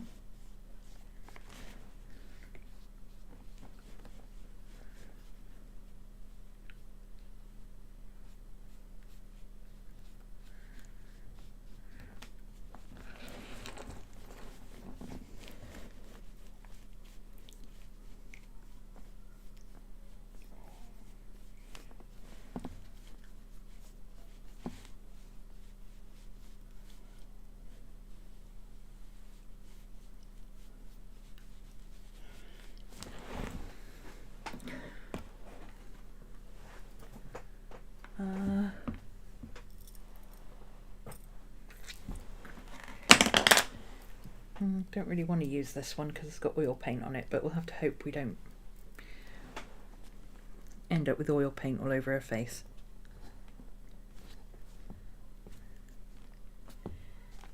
Give an interesting kind of ripped wallpaper, broken, abandoned wood type effect in the background, so that's cool. I like that. And dog hairs, of course, because where would we be without the dog hairs? If you don't have dog hairs in your painting, do you even own a dog? By the way, for those who haven't seen Katie's Instagram, Katie has a new fur kid. What's his name? Mio? She's got a cat called Meow. Mio.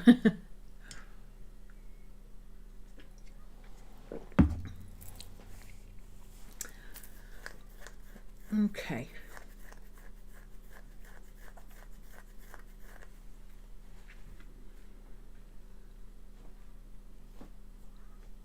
I kind of wish I'd done her jumper in this green. It would have brought these two together a little bit more.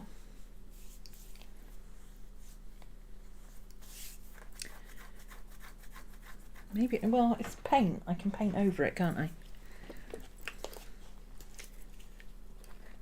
What if we do kind of a, instead of just painting over it, let's do kind of a bit of a dry brush type effect. I'll have to put a bit down here so we kind of get a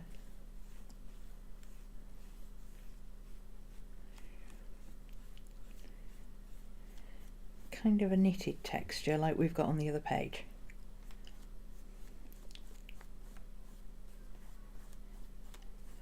Actually no, I just like the wash over the top. I like the colour combination of these two going together. This is, yeah, I'll just blend the two together. It's nice, I like it.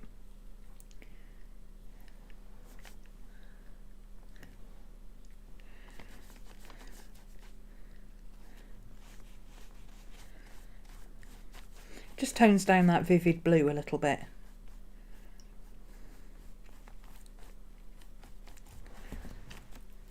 Yeah, that's better. Remember, we're not making great art today, we're making fun art. So the outcome isn't all that important, although I do like this one, I have to say. Her face is a little bit odd. She looks a little bit like David Bowie, but I like it. I'm not happy with those eyes though. I might have to paint those eyes over. Those eyes are not good. Okay, let's put some colour back in her with her red lips again.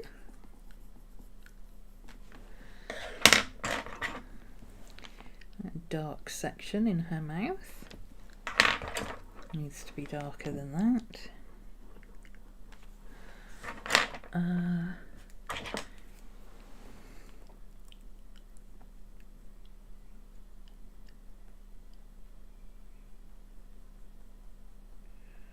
Take the shine off her teeth.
It actually really does look like Ginger Snaps.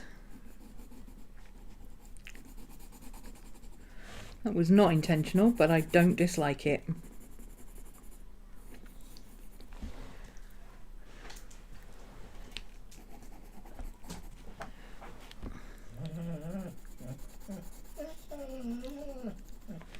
I know, hi.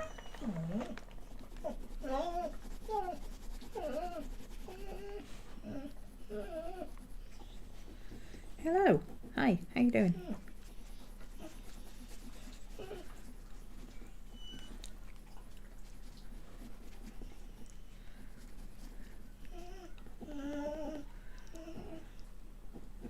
Hi, baby.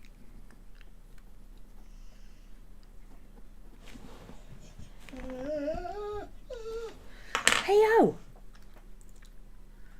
Might have done that shadow in her mouth a little bit too dark. Might have to put some white over it, I think. There we go. Grey it out a little bit. That's a bit better. Not a lot better, Miss Maddie, but a little bit better, isn't it? Hey? You're all wet and muddy. How are you all wet and muddy? How is your dressing gown all wet and muddy? Have you literally been lying outside in the rain, you weirdo? I'm going to have to take it off you now. You doofus. Head out. Pull. Ew. I have to go in the wash now.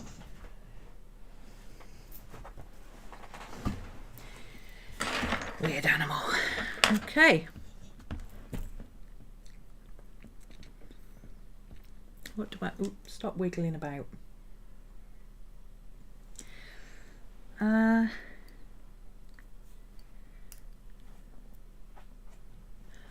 Want something a bit softer than a black ballpoint. Ooh, hang on. I've got a... where have I put it though? No, it's over there. I've got a brown ballpoint, but never mind.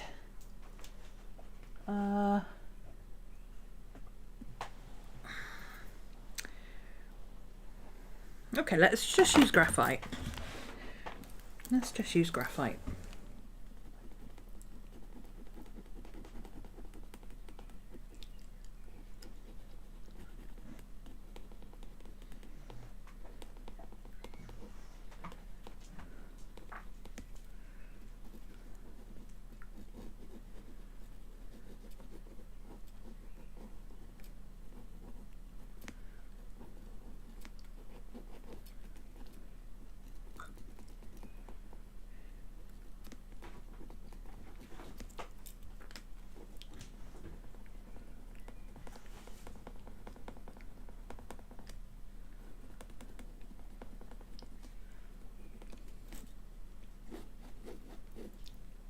That's all right. I quite like that.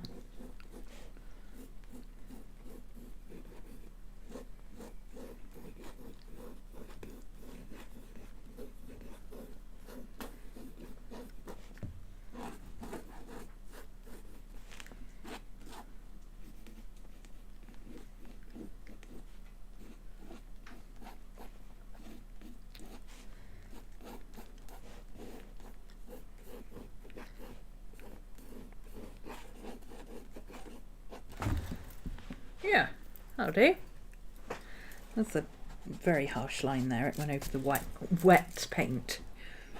Let's bring that back in there. There we go. That's better.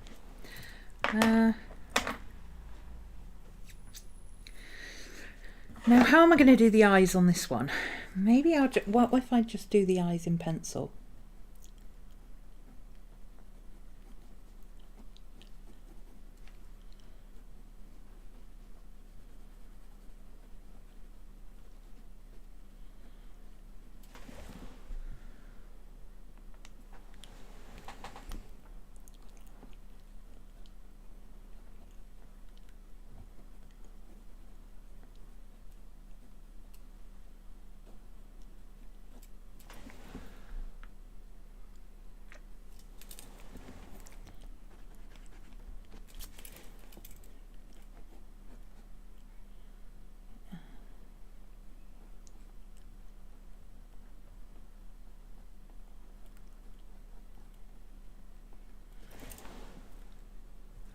That's better. And then this needs a little bit of... Oh, I did it in ballpoint, that's why. That needs her eyelashes coming down over that side. And there.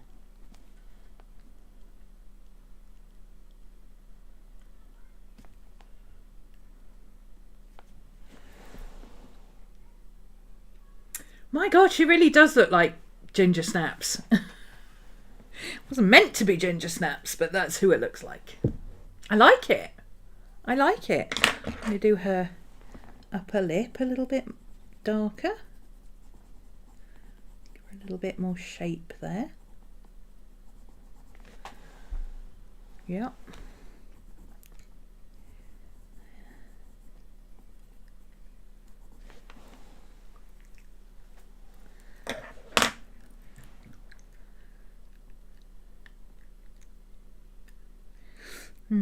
That mouth is really bugging me. Let me see if I can grey it out a bit more. Okay, and then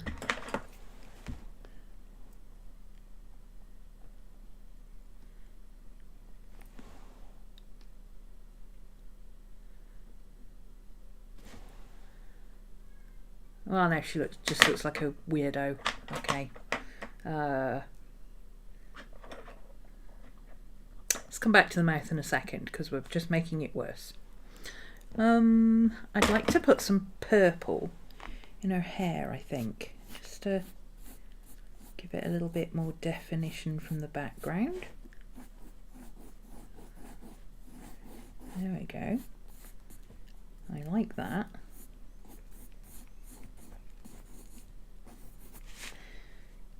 A bit more movement in there.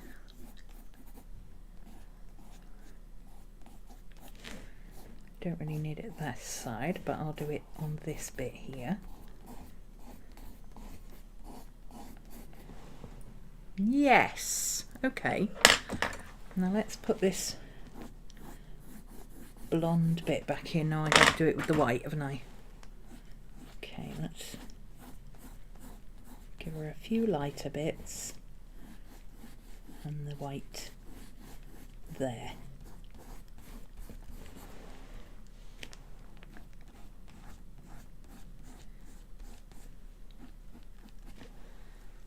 I like it.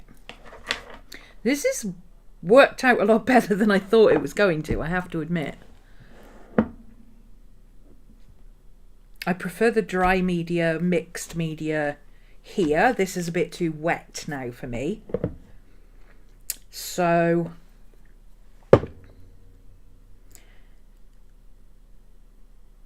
I actually really like that orange. It already looks like wood and I don't think I want to change it very much. It's not dry yet, so I can't do anything with it. If I do, it'll rip the paper. But what I could do is just put some... Actually, if I do it in crayon, it won't rip the paper. And let's use this dark brown. Is that the darkest brown I've got? What? Or is that a dark? No, that's black. I want black. Okay. Just going to do some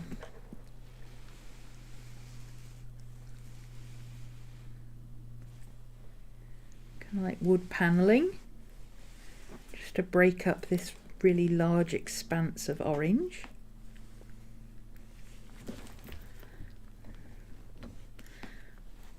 Just give it a bit more of a wood feel. There we go, that's good. That's...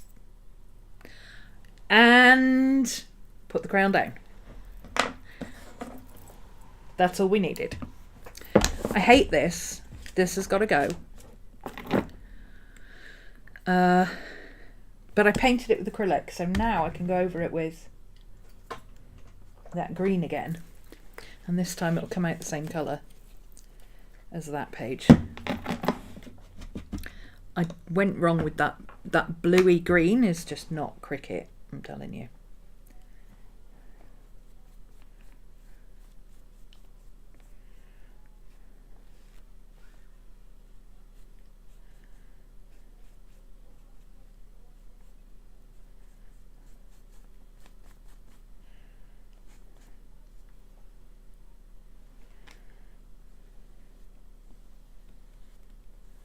There we go.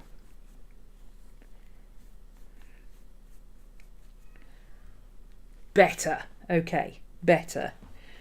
The blue is too overpowering with the orange. It's too in your face. The green is better.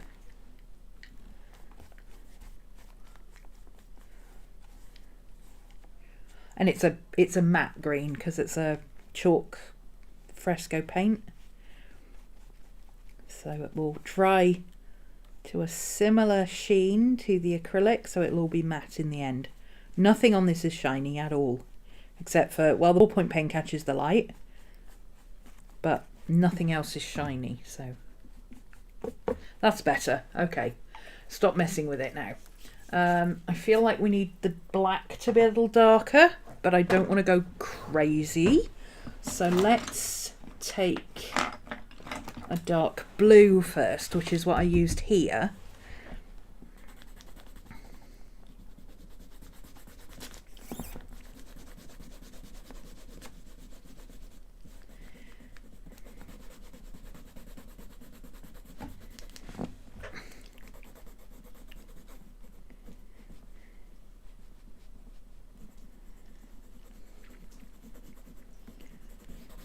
Okay, and now we can darken it up with the black, and it won't be jet black, it'll be like just darker. Let's do. I know, hi, I hear you. Why are we crying, Miss Maddie?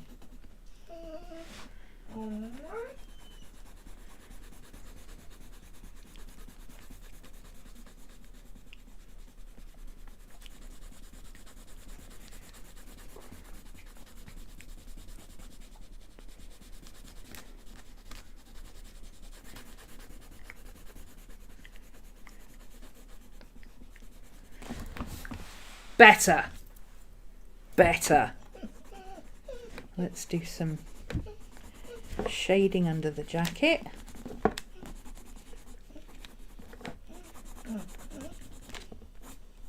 Oh, let's shade on the jacket, and then it will look darker than shading around the jacket. There we go, that's better. Maddie! What? What? Hi. I want to do a little bit of a, almost like a cast shadow, but not quite, behind your head this side, so that the light is coming from over here.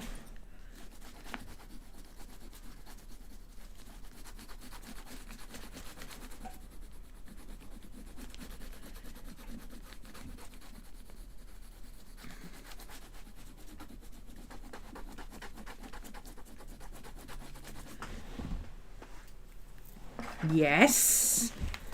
Okay, it's getting better. It's getting better. Now what the hell am I going to do with that mouth?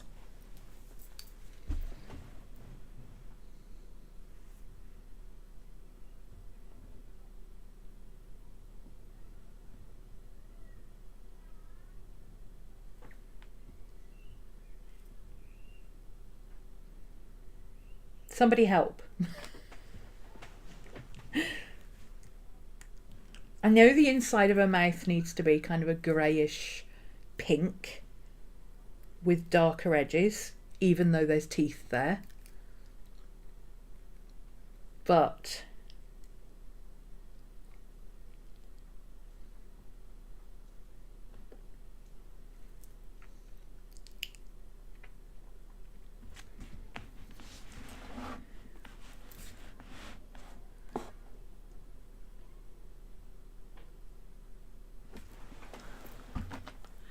give her fangs because she looks like she needs... Yeah.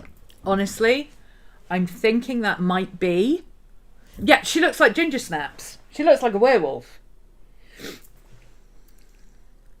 Yeah, she looks like Ginger Snaps. Let's... I mean, if all else fails, I can paint it over and start again. But let's try giving her...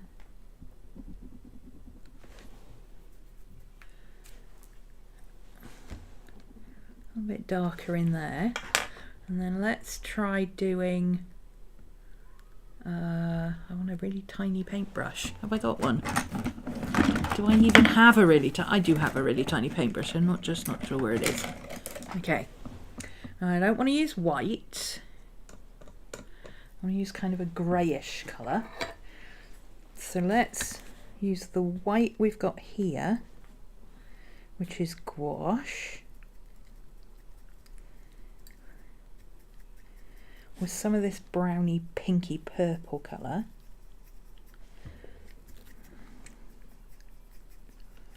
See if we can get kind of an off-white for that.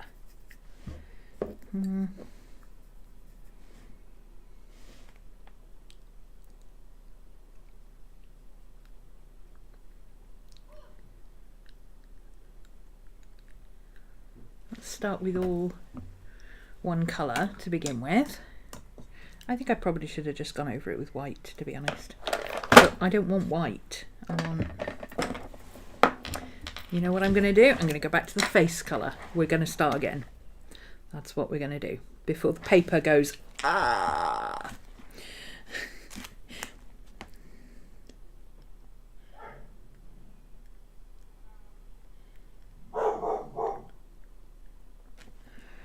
Okay.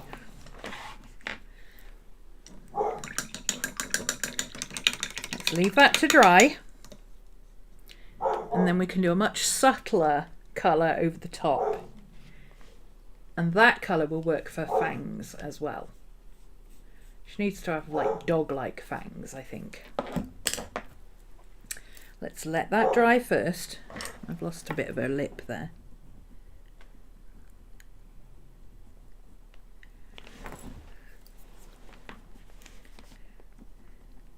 There we go.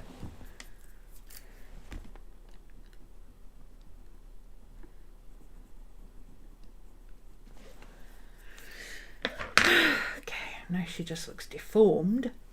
Open mouths are hard, y'all. The secret to drawing teeth is to not draw teeth. But how do you show the shape of the mouth without... Ooh, I wonder if I do...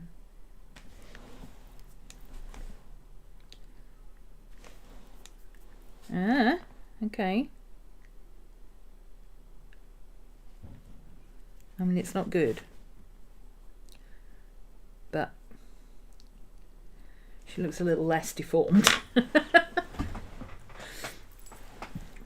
She just looks like she's got rabbit teeth now, but we'll fix it in a minute, okay? Just look at the other one, okay? Just look at the other one.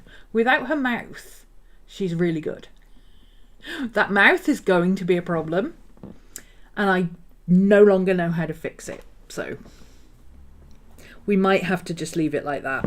But I think this... Oh, is it going through the paper? I need to leave the paper alone. It's going... Oh, almost. Not quite gone through the paper, but almost. I need to let it completely dry. Completely and utterly dry before I attempt anything else with that mouth. And I think I'll probably do the mouth off camera, honestly, because... The more I try and do it on camera, the more it's kind of not stressing me out, because I don't, if it fails, it fails, whatever. But I want to finish it, but I can't finish it, but I kind of want to, and you know what I mean. It's not stress, it's just like, can we please finish this and be done? So I will take a photo of that one. Let's take a photo of this one, see if it looks as bad on a photo as it does on camera. Maybe I can fix it. Ah! I could probably fix it digitally. And then come back in and do whatever I did. She needs yellow eyes. The more I look at her, she needs yellow eyes. Because she looks like ginger snaps. It was complete by accident, that one, but... Yes! Yeah, I mean, it hardly shows on camera, but yes. Now she's got yellow eyes, she really does look like ginger snaps. I love it. This is too far down. Oh! Oh! Okay, that's a bit better. Now she just looks like she's got teeth. Okay, needs a bit of shading where the lip comes over the teeth. But it's not bad. It's a bit better. A bit better. Does it look as bad on a photograph as it does on camera? Actually, no, it doesn't even look as bad on a photograph. So maybe we'll call her done. Hi, what's the matter? What are you crying and shaking for? Oh, is it thundery? Is there thunder outside and did it go boom boom and wake you up? It's okay. I got you. Mummy's finished now. We'll go and have girl time on the sofa. It's okay. It's okay. Don't worry. It's fine. You're fine. Don't worry. Made you jump, did it? Made you scaredy? You're absolutely soaked.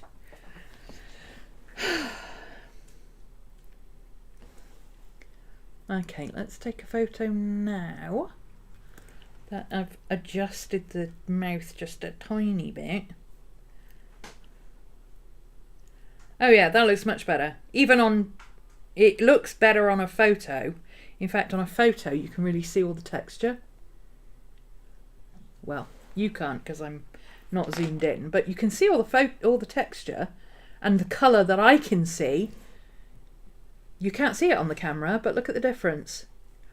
There's so much more contrast in it than it looks like. It's so weird. This is why I'll never be a photographer, because I don't understand why photographs and... Well, I do understand. I understand the technicalities. But I don't understand how people take photographs that look like you're literally looking out a window at something and it looks perfectly natural. Because when I do it, I can take a photograph... cameras. Video. I can take a photograph and make it look exactly like what I see. That is exactly what I see. It looks a little bit clearer on the screen because my eyesight isn't as good as it could be. And this is smaller, more focused, but it looks nothing like what you're seeing on... Let me start that again. To me, that and that are identical in colour and texture and everything, except this is just like, this is what I should be seeing with my glasses on, and I'm not. This is sharper because it's focused. Once I get my new glasses, this will look like that as well.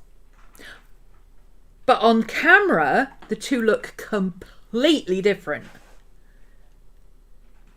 Totally different. Very weird.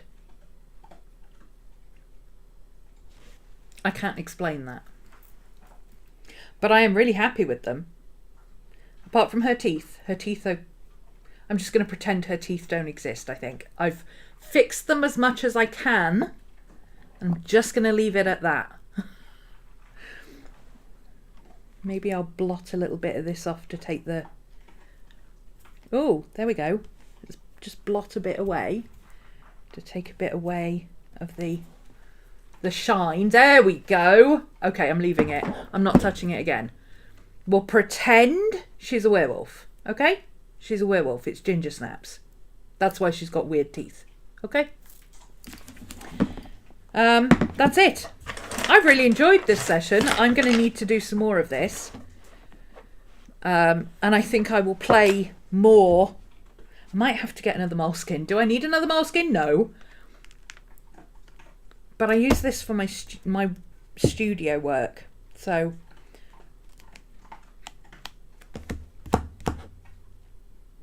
this is studio work. I've got a lot of pages left in this. I'll just use it. Let's just use this one. It's going to be like half of one thing and half of something else with notes in between, but I don't care. I'm not going to get another sketchbook. I'm going to finish this one. You don't need another sketchbook. I've already got another sketchbook coming. Nina Cosford's sending me one of her sketchbooks. Do I need another sketchbook? No. Was I going to turn it down? No. Oh. Right, let's have a quick tidy up. Pencils. Neocolours.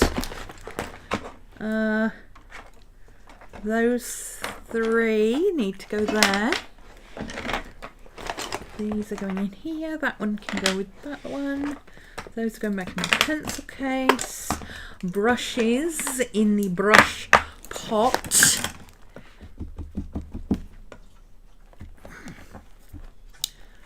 Yeah, I want to do some more of these. These are fun.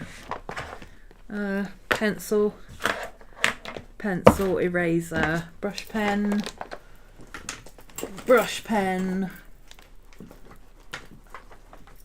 ink. Oh, no, that one goes in there. Lids on your water before we knock it over. We all have too many sketchbooks and we always get more. I know.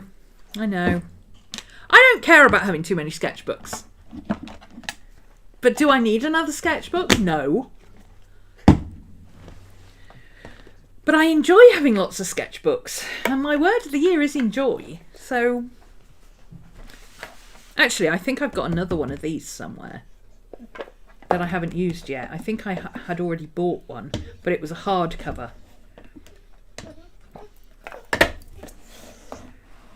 So I might rummage around in my box over there and see if I can find it. Because I could just use that for this kind of thing. And like, I think if I filled a sketchbook with this kind of stuff, and, you know, not just portraits, but animals and flowers and whatever, I think I could get a lot looser. I really enjoyed this, and I think I could do a lot with it. And I think I could get a lot better at it. Hi, Miss Maddie. It's thundering, and she don't like thunder. We don't like it, do we, babe? When you've got cold ears and you're freezing because you've been out in the rain. Silly moo. Yeah, you're a good girl. I got you, don't worry. I got you. Snuggles for Maddie. There's the snoot, look. There's the snoot. Okay, thanks for joining me, guys, and I will see you. Oh, I need to take a thumbnail picture. Hang on. Take the two together now I've finished the teeth. Ugh. There we go. Wrapping up. I will see you if you're on my Patreon. I will see you tomorrow for our, what are we on?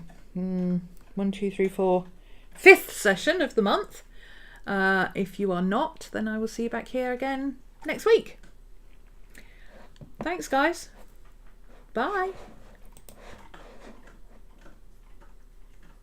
Where's the off switch? I can never find the off switch. There we go.